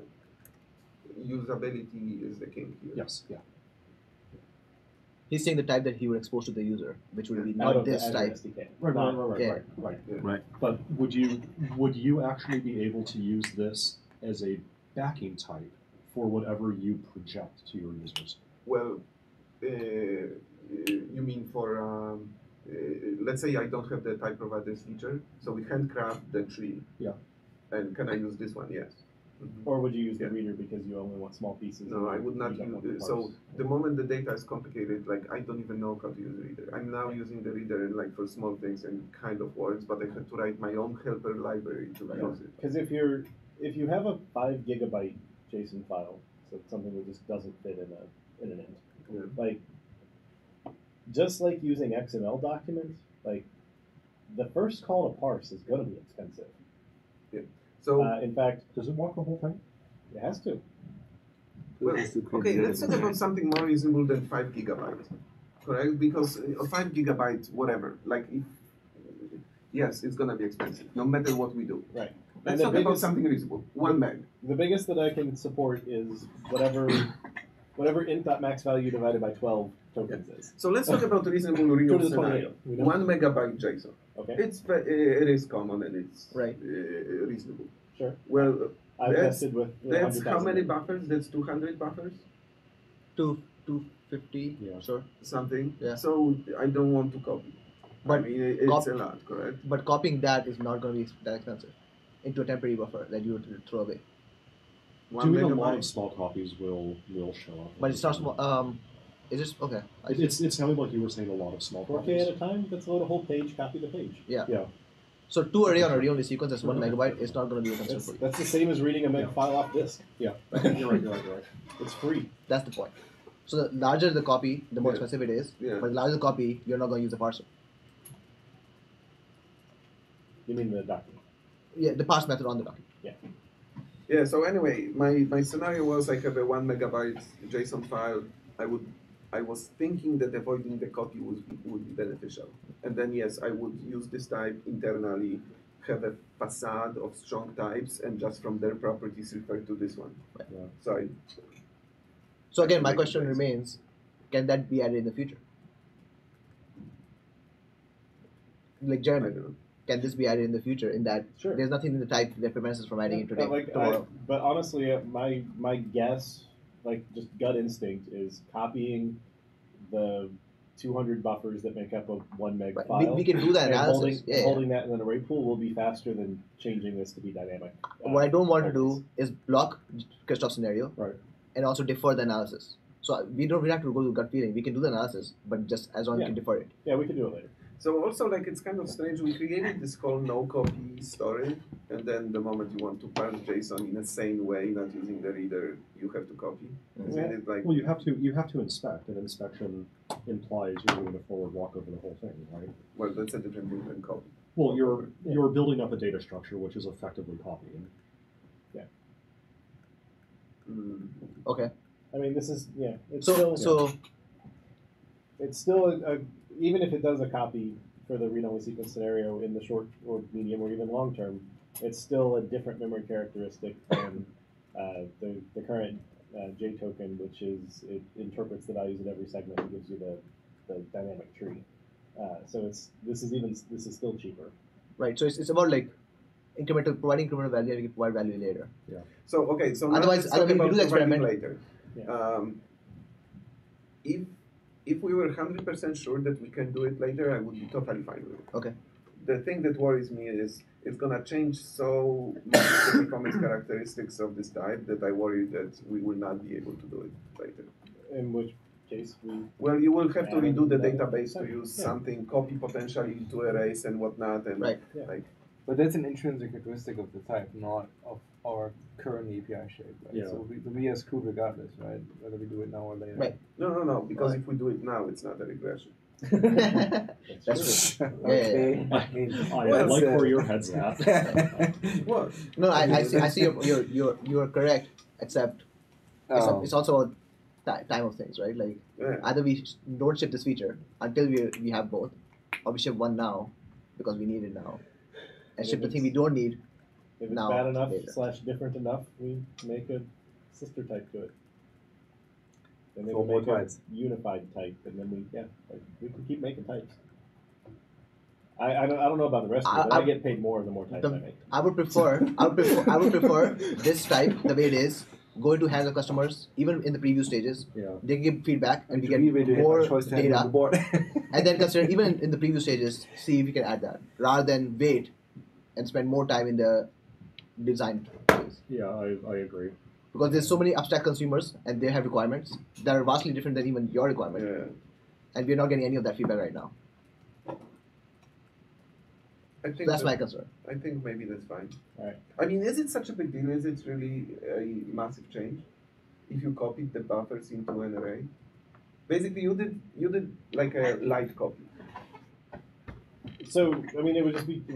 So I don't know what it takes to parse an int that's across two buffers. I've not written that code. I skimmed Aston's code when he wrote that. So what are you suggesting? What is So the constructor takes read-only sequence. Yeah. What it does, it enumerates the segments, Yeah. which are memory. Yeah. Creates an array for Yeah. them, and stores the memories in an array. That's fine. That's Okay. doable. Now he stores in a database Yeah. instead of in 32. Yeah. He stores in 64. That's also doable. Yeah. It's not Whenever he needs to find Yeah. data in the read-only Yeah, sequence, he takes the high order bits 32, indexes into the array that Yeah. he just created, and he takes the low bits and he indexes into the memory. That is why would we do that rather than accepting real sequence the way it is, and use the reader the way it is. Because to read-only sequence, to build a database, he needs to be able to refer to the data. Right. So in database, he stores pointers to Right. the data. Well, the pointers, without this trick that I described, are positions. Right. So Position contains an object Yeah. field which cannot be stored in byte array, and he stores This is everything in the part byte where array. your yeah, but DB row the difference is while you're reading, using the reader, you can keep track of what segment you're in, and store that in the database. For you to do it up front and then refer to the slices of sequence while reading is slow because every time you're gonna say, "Give me the second slice, give me the third slice." No. So you as the reader, you just get the sequence. I get what you're saying. I'm saying the database can store an extra int to tell you what segment you're in. Yes. But that should happen while the reader's reading, not up front. Well, but then when you refer to a data, let's say now I'm referring to, I'm searching the database and I'm referring to data. Now you want the getInt method. And let's say every time I call getInt, it happens to be the last segment. Now every single accessor is walking the whole chain. But your suggestion forces the parser to do that all the time. No, How come? just one time when it What parses. API on read-only sequence do you call with the index saying I'm in the 10th segment? You build an array that Yeah. contains memory and Yeah. you throw away the read-only sequence. You don't need it Ah, anymore. I see. Yeah. I see. Yeah. So you're not using the read-only sequence APIs at all. And theoretically, I only actually need to store the ones that ever came back. Because Yeah. if you have a string that goes across like 8 jumps, I don't need to know that. I just So need you're to know building An array of read-only sequence segment. right, Yes, and then I you throw see. out the original sequence. and now the thing you're allocating is this constant size, Well, it's not constant. It's a small array that is basically- small sized. So, okay, And let's we say would, that we would just allocate. if that. We you wouldn't if do you that. feel that this feature is so disruptive that you cannot fit it in the schedule, I think it's fine to not support mean, it. I But can- this one is not as I can play with it. It doesn't change the API surface much, which is what we're supposed to be discussing. Right. But but I well, agree it that changes the constructor. It asks whether or not we could. It Well, asks it whether or adds not we it- can support adds the the scenario. parser, yeah. So I can investigate that. I can see if I can make that work. Fair enough. All right. So we're dropping try get raw value. We're dropping try copy raw value. So far, we're adding another parse that takes system string, and if we can make the read-only segment work, then we add a parse that takes the read-only segment. That's fine. By We're the adding way- the parse text string today. I think I thought we deferred that. I thought we said we were going to do it and we were going to transcode, and it was user convenience. I thought that's what Emo said he wanted. By the way, one more thing, we can move on, but in Kestrel, No? all the buffers are a single array. Okay.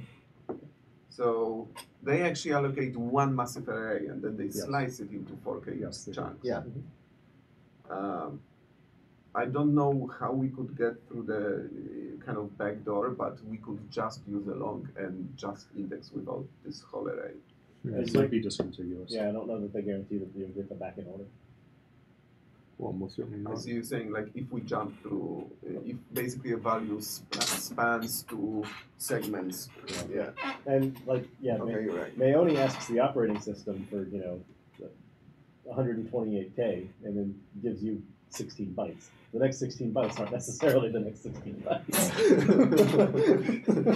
Okay. So I'm just imagining a little Mayoni in all of our machines. just asking you. That's how the GC works. Okay. Mayoni lives in the processor. Document being disposable is fine. Yeah, so does anybody think it's weird that the document is disposable? Steve thought it was weird. I mean, you have resources that you're giving up. If it's optional, it's fine. Yeah. I mean, what you're doing is you're stealing Gen 2 buffers from the array pool. Okay. So you're reducing your application's performance, but you're the one who did it. One concern I had was the name JSONElement. I thought it should be called JSON token, especially since we have JSON token type, and JSON.NET has JToken. Element is more XML. Well, we're gonna change it to be this type that has 3 modes. Yeah. It's either object array or a value. Yeah. It's not JSON. No, token. it's object array, string, or number, or null, or true or false or undefined.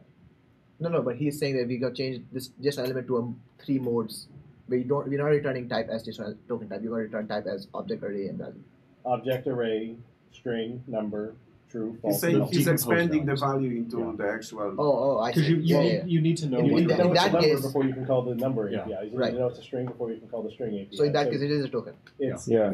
it is all of the things from JSON token type minus JSON comment, end token. object, and end array Exactly, minus the things that. that don't make sense. And start object and start array are renamed to object. It's array. minus the limiters, basically. Right. Yeah.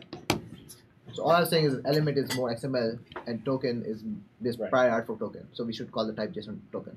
Well, and then now the question is, are the users of this people that are already familiar with JSON.NET, or the people that use this the ones that are familiar with our existing XML APIs? I think regardless, it should match the existing for JSON, because if anyone's going to be learning about it new and researching JSON stuff, they're Right. going to find token for everything. Well, not but, element. but this type is not actually JSON token. Yeah, It's a subset. No, of JSON. conceptually it is. Well, it's a subset. No, What so is it it, not? It's Well, not open object. And it is not a token. Yeah. And it's not a token. Yeah. If you have an object or an array, and James's API has this same glossing over the detail. Exactly. An An object object and is array not are a not token. Token, Yeah. because a token is a single element as processed by a parser. In fact, almost always this instance of this thing will not be a token. Right. That's because you're using the parser terminology of tokens, as in things that delimit things. Sure. So the JSON specification calls it either an element or a value. Okay. Then that is good enough for me. So that seems element is the union of element and value. An element is a value potentially with surrounding white space. Yeah. So Mm. so it sounds like the spec says the element. Okay. I And retract my the- concern. Okay. Element or value doesn't matter. But, yeah. Okay. So next, for all the numeric types, I have try get value. That's based on at least what I remember the feedback being from changes to the reader API. Steve, when he was looking at an early version of what I had, he then changed his mind or on how he felt about that. He now thought it was weird that we have try get value that you pair with get int 32, get int 64, get uint 64. So he suggests that they go to try the thing that they are trying for. And when would it return false? Try get value out int returns false if the number is bigger than int.max value, or has a period, or has an e, or so if it does not parse as an integer. why no uint 32? I can add it. Yeah. And what about float? Because No one cares about float but you. and people who care about perf. But I mean, the reader exposed it, so this is Okay, so we can add whatever we Here's one. want. I went with this is the standard, or what seems to be the most common of the standard things. Yeah. The floating, Yeah. the double because it's more precise, int because it's what people want, long for bigger range, and you long for if you need that high bit. Yeah, so the only reason you would want to add float instead of just having double is because there are values that when parsed as a single will be different than when you parse it as a double and then cast down. Yeah. So we can add anything. If we think float's important, we can add it. If we think we want to wait until we have customers, we can do that too. Do we have try get date and stuff? No. In the reader or here? You don't have it in the reader, so I don't have it here. Because JSON. What if the value's null? You have null, right? The value in the JSON payload is the literal token NULL. Yeah, so it's a null value. Then the token type, whatever that turns into, will tell you it is null, and every other method throws, except toString. Okay. ToString returns null. Should there be nullable values of these? Try get double and get nullable double. And if it happens to be a null token, then it returns null. So personally, I don't think that there's value in that, because it's an easy extension for someone to do in a scenario that I don't think that I would ever have in any code that I would ever write. But certainly you're the domain There's a lot of JSON out there though, and there's a lot of JSON where if they're representing a missing value, they'll just put in null.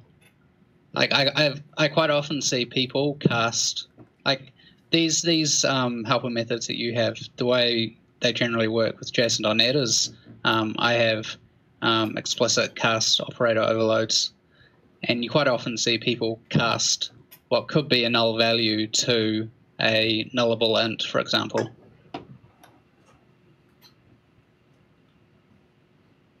Right. So, but you have operators though to do that, correct?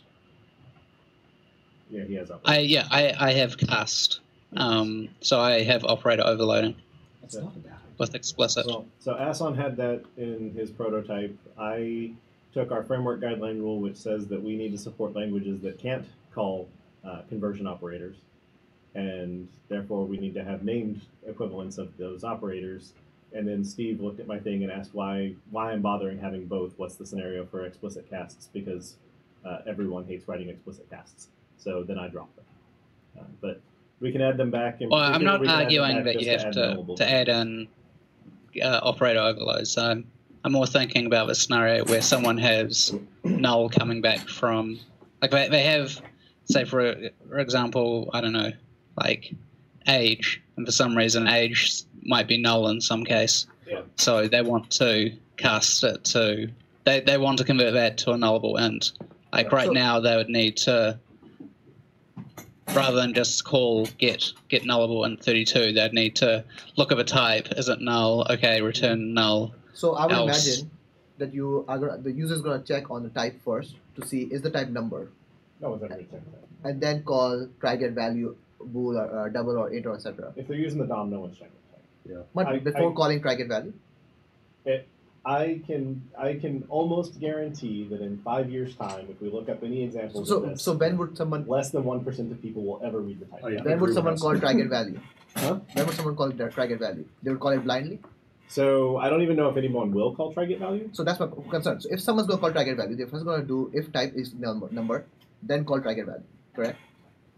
Maybe. I mean, the reason you use try get value is, in my head, is you really, really, really, really, really hope that this is a 32-bit number because you might be running on a 32-bit processor and don't want to do double register consumption. But damn, they gave you a number bigger than int.max value, so try it long. Okay, so let's assume the premise is true that before calling try get value, you're gonna check on the type, and if the type is null, you have the check already. But again, I don't think that in my scenario, you know it's a number, so you're going to call try get value and just let it throw if it's the wrong type. How does try get value throw? Try get value only returns false if the get value would throw a format exception. It throws an invalid operation exception if you're asking the wrong question. Yeah. So, but now with this nullable thing, you're forcing the user to check the return value of the token type. double Yes, etc. if they care about the null, and so then. But wouldn't it be better to say if type equals null, I'm not gonna call try get value. I know it's null. Else call try get value. Sure. I think if you expect, like, the question is how much do we think people are going to expect nullables? If they do, lots of people are writing that code and maybe we're missing a feature. If it's very rare, then let them write that code. But rather than doing try get value return nullable, we have the type token type which the user should check up front. If it's null, do something. Yeah. And so right now there is that. The question is if that's a common operation, then we should fold that into one op. Well, I think to me, like honestly, the DOM makes a lot less sense if you really don't know the schema. If you really don't know the schema, then yeah, you would have the similar pattern that we have in the reader, where you check everything up front. I think a more common pattern is you expect a certain schema, and you just don't want to blow up with arbitrary exceptions in the middle of your code. You just want to handle it at same cases. In which case you would make it so that you say, well, similar to this argument, well, I expect this value to be there. It might not be there either because it's optional or it's just somebody didn't follow the schema correctly. Right. And I would treat like values the same thing. Like I expect this to be an int. If it's not an int because it's an array, like somebody fucked it up. But I think in that case, I honestly would say try get value or try get int value, just return false and say, yep, you tried to pass an int, but it's not an int. It's something else. If you want to know what it is, well, you can check. But like, but this is exactly matching the semantics we decided on for the reader. Yeah, I think the reader is different in that like you expect the reader to be. People never expect a certain schema, right? They just always switch on everything, right? So which is not the case here, right? So the framework design guidelines for a try method, one of the many ways of interpreting Christoph's very vague statement is that every caller needs to have the same recourse if it returns false. So if you're calling try get int32 non-nullable and it returns false, what is the expectation of what you're going to do? If we throw, if it's not a number, then the obvious thing that you're going to do is try a bigger number, or try double, because maybe it was a floating point number. If we make it return false because it's not a number or it didn't fit, now you're in a very ambiguous statement. Yeah. No, I don't think so, because I expect my schema to be an int here. The recourse for that, if it's not an int there, is I just return a different exception to the user. If you expect an int, you call get int32 and let it throw if it's not. No, I don't want to let it throw because I want to throw a different exception. I don't want to handle that exception because the whole point of try is to avoid that performance or avoiding me having to deal with exceptions, right? We could prevent that. I think we've sort of gone off track where we're talking about unexpected schemas. Like it's really common for people to take a C# type, which happens to have a nullable boolean on it, or a nullable int on it, and serialize it to JSON on one end of your API. Then on the other end, they want to read it. So it's quite common that you might have that boolean is sometimes true, sometimes false, and sometimes it's null. Yeah. I just think it's worth having a method on this where in one method call they can say get nullable boolean rather than having to go if type equals null then null, otherwise get. So James, your suggestion is provided overload that is returns a nullable. Yeah, so right. I'm fine with that. Well, James doesn't operate. Right. So I think James's scenario is literally null or number, right? Right. Or null or boolean. Right. Not it's an array, so return false. Right. And I understand that, and I just don't know that we actually have a convention on what the get would be called. Would we call it get nullable int32? If so, like we can do that. And so I'm fine. If James thinks the scenario is common, he's certainly who I would look to as a domain expert, and we can certainly add the API. I just don't know what we call him. Also, would we add get boolean? I would say get boolean. I mean, all of the things seem. String doesn't need the nullable version because string is a nullable version. So we would just change get string to say that it doesn't throw on the null token; it returns null on the null token, which is fine. It's a scenario I hadn't considered until. Is it going to return null? And then if users have the requirement that it not be null, then they would be explicitly required to check. Well, they just put a dot, and now it tells them it was null. Well, there's also the case of like they're taking it and they're passing it somewhere else, and they're not dotting into it. They're like displaying it or storing it. In which case, they won't get the null ref exception for that. Yeah, I would add a get nullable string overload. Oh wait. Because string doesn't make sense. Yeah. Well, like, and when C#8 comes around and you have the explicit nullable versus not nullable, it might be important to consider we've got one that never returns null versus we have one that can be null. I mean, like Which that would- feature when it comes will destroy the BCL, and I know it's coming, but I don't think that this will be the place that we start with how it destroys the BCL. So, So which feature are you talking about? nullable reference types. Or non-nullable. Yeah. No, because you mark the ones that God, should right. return null. It's you sprinkle question marks, not bangs. They decided the bangy one was too shouty. Yeah. So as long as we have a name for what we do, and if then that's fine. So then the question is, is it try get value out? Which type did you want, or we go with try get int 32, try get int 64, etc. Because we probably have done both patterns in the framework at this point. It's a question of which one we think is the right answer. I think when you can differentiate based on overload resolution, then you shouldn't include the name in that. You should just have them all consistent. Well, but the inconsistency at that point is the get and the try get are not named the same thing. You have try get value and then get it in 32. Yeah. And, That's the concern. And in the past, we've said just change the method name. Steve's thought, after he was looking at this example of it, was, wait, that looks really weird. That the try, that when I want to go from get to try, that I rewrite more than just put a try, or the other. And it's like, yeah. So It also breaks it if people want to use var. well, honestly, I love anything that breaks the usage of var. But that's not the point of API design. But yeah. Right. Well, that's the point of being on FXDC, is to steer people toward things that don't let var work. But I don't agree with that. I think the question is more like, I think for orthogonality, I would treat them kind of like return types, which would mean they would just be overload similar to the other ones. And I think the additional consistency between try get and get is, I think, a useful property to have. So you think get it 32 and try get it 32. Yeah. And I would just make them we consistent. should retroactively apply that feedback to when we Change said the reader. to change it in Yeah. the reader. So now don't change it in the reader. Oh, good. You've now implemented both those features atomically. You've changed it and unchanged it. Right. Good job. Right. So aside from the child enumerator, which will get duplicated when I make a different one for array and object, the last thing we have here with about 30 seconds to spare is two overloads on the writer so that it can write an element. You already have a fully formed element and you want it to just write it down. It's up to S on if he wants to respect this object is already an object or if he wants to walk the tokens for white spacing. The JSON writer API seemed pretty straightforward. Yeah. Once we take JSON, once you can never have a JSON element that is a property, once we make the new JSON property type, we may also want write property that takes JSON property, because Aslan and I had discussed what this would do for write element. If write element was a property, it would rip the name off of it and call the other overload. We should add bool suppress escaping for the right elements that take string property name. Okay, is that what we're doing on the rest? Yeah. Sure. Child enumerator, why doesn't it implement enumerator and enumerable?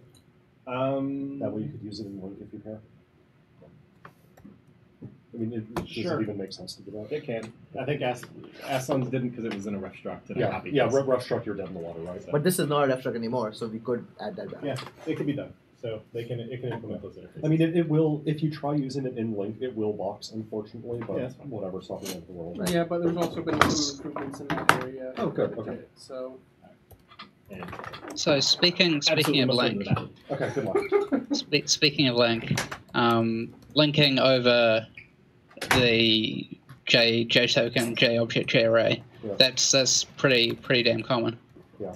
Like that was the original intent when I first made them, and I sort of slapped the name link to JSON on it. Since back in 2008, that's what everyone did. I think this enumerate children method, like it's gonna look a bit ugly when people start doing link or want to do link with JsonElement. Has there been any thought around that? Well, you could call And it whether dot properties or dot values, right? or dot elements. So why is it called enumerate children as a method rather than just children as a property? Like I guess the it could XML. throw, and Well- property shouldn't throw. Well, it could be. It would We still be a do the method, same thing for the right? XML stuff. We just call it children, and then it It's a method returns an though. enumerator that will enumerate nothing if it's got no children. No, but I mean, it's not. So elements can have no children in XML, right? But can you enumerate the children from an XML attribute? Like, that doesn't really make Well, sense, right? like, yeah, The difference is that we are flattening the. We don't have JArray, JValue, JProperty. Yeah, So this exists on all tokens, yeah. and that's why a Well, enumerator throws on number. okay. Where in other cases we had separate types, so you Yeah. didn't have an enumerator on JValue. And maybe it's okay for them to throw here or to return a dummy enumerable. Maybe. Yeah, an empty enumerable, basically. So in JSON.NET, JToken is enumerable, Yeah. which means you get into a weird situation where you can have a JValue, which is a Boolean, which for some reason has enumerable on it. Right. And I believe I throw an exception. I'm pretty sure I do. Yeah. But although it's a little weird, it does make LINQ very easy. It makes it easy to just say, I've got an object, and I go into the property name on it. So, for example, I might have a person object, and it's got hobbies, which is then an array. I can just go person, then index into hobbies, then just for each over that. Yeah. And it's quite a clean and concise way of doing LINQ. Yeah. What do you? I'm just wondering, should JSONElement implement IEnumerable? Welcome back. Sure. Enumerable of what? Of JSONElement. Okay. But that wouldn't work, I guess, if you're not treating properties as JSON elements, though. Because when you for each over a object, what would get returned? Would it just be the value? Because you kind of need the name. Yeah. Well, we had spoken earlier about dividing this up into two different enumerators, right? One for array and one for object, and they would actually have different types that they return. Right. So. Something which I think might be useful for you when you're designing this and building this is with the JObject, JArray, and friends and JSON.NET is I have a whole bunch of samples on my website. Yeah. Like I think it's about 30 or 40. I would recommend taking a look at those and seeing what the code would look like with this new JSON document, Sure. and even seeing whether some of them are possible. Like, because this is read-only and you can't use it to construct JSON, I think probably maybe a third of them are not possible already. But a lot of them have to do with fetching values and querying values.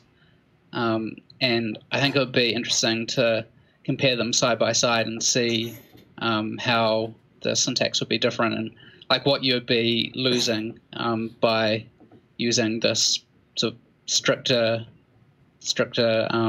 syntax and API. Yeah. Should we have a has children property? That way users can easily determine if there are children for the type.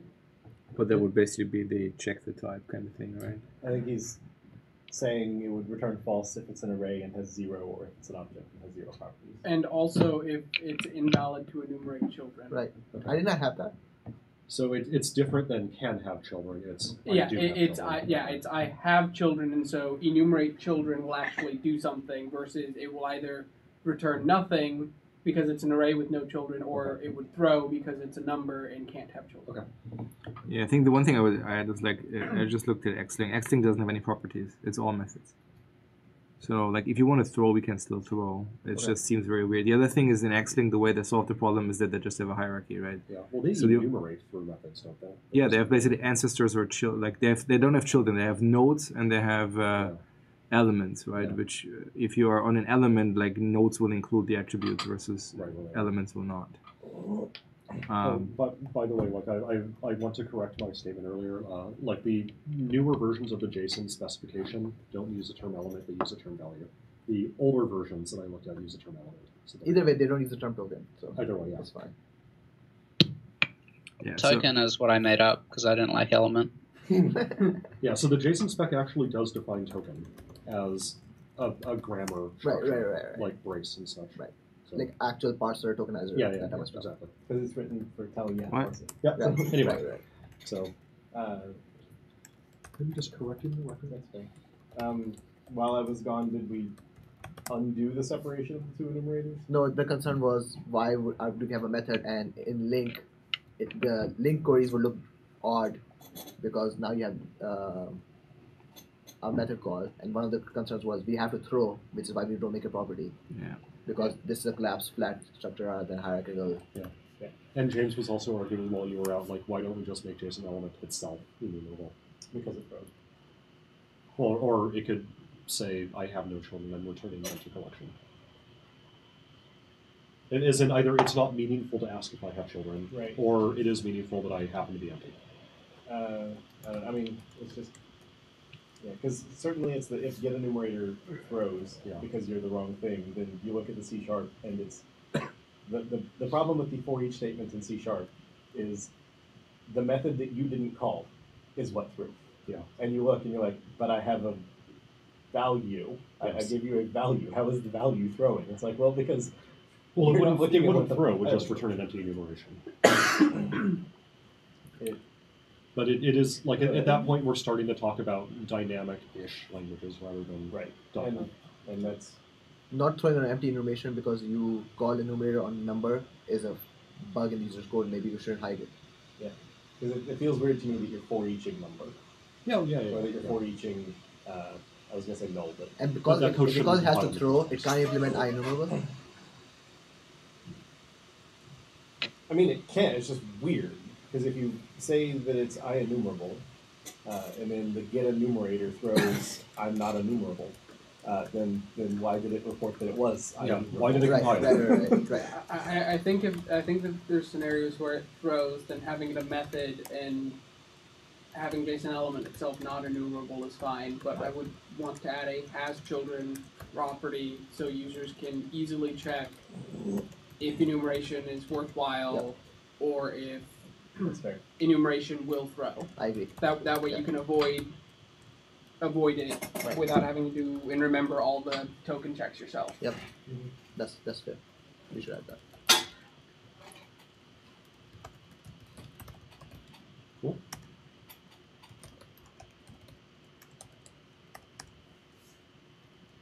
All right. So I just submitted the PR, so I am done taking notes. I think we're done for today in general. And this went positively, I thought. Did you add the has children? Check? I did add the link discussion item to it, which I think requires somebody to design it. So, by the way, one more question. I don't remember if this came up earlier. You have get array length for a JSON array, right? Yep. Is there a concept of get property count for an object? No, Do we need one? it doesn't make any sense. Because you can't index into them by ordinal value, right? Okay. I guess the only time where that might ever make sense is say that I want to externally create an array of JSON property. Yeah. And I need to know how big to size that. Yeah. But We Like could if add you're it. creating your own collection and you want to Yeah, pre-size it. that could first off that could always be added later if someone really cares. Right. Right.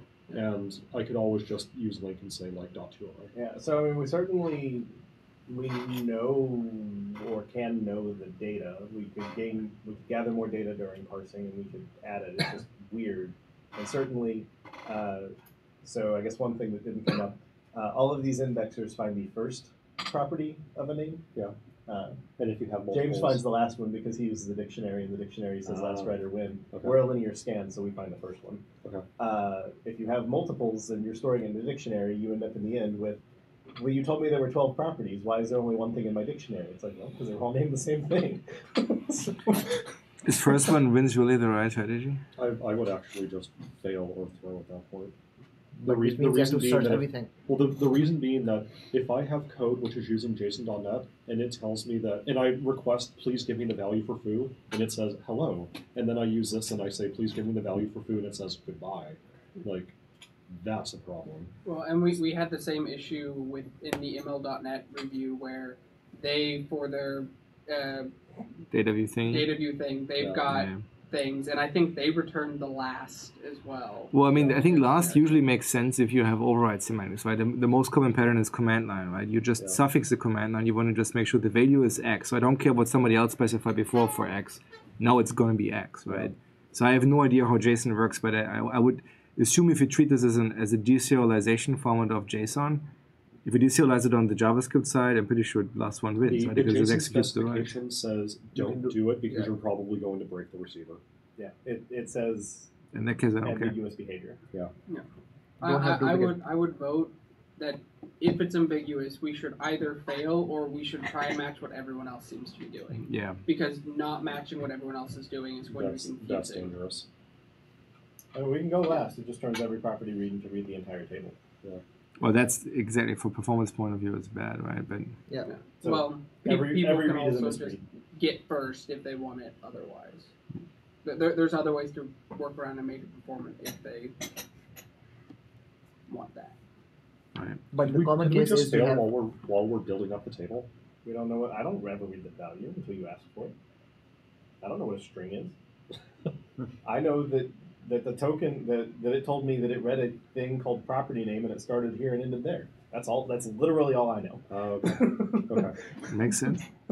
And then this indexer is turn it into UTF-8 and then call sequence equal and ask is it that? You get a string back, don't you, from the JSON reader? No, Because I get a span. you get a span, but the span's going to be Span. escaped, correct? What API are you calling on the JSON reader to get the property name? The correct one. Value span. Value span is escaped, No. correct? Oh, so that means that this needs to escape going in. Well, it is in you're not unescaping the JSON in value span, correct? I'm leaving the value span the way it was. He can't because he's projecting. Yeah. Okay, so you already have to do text analysis on. All right, so I guess I already have a bug. Yeah. All right, I'm hungry. I call it a day. Yes. I'll stop streaming now. Bye bye.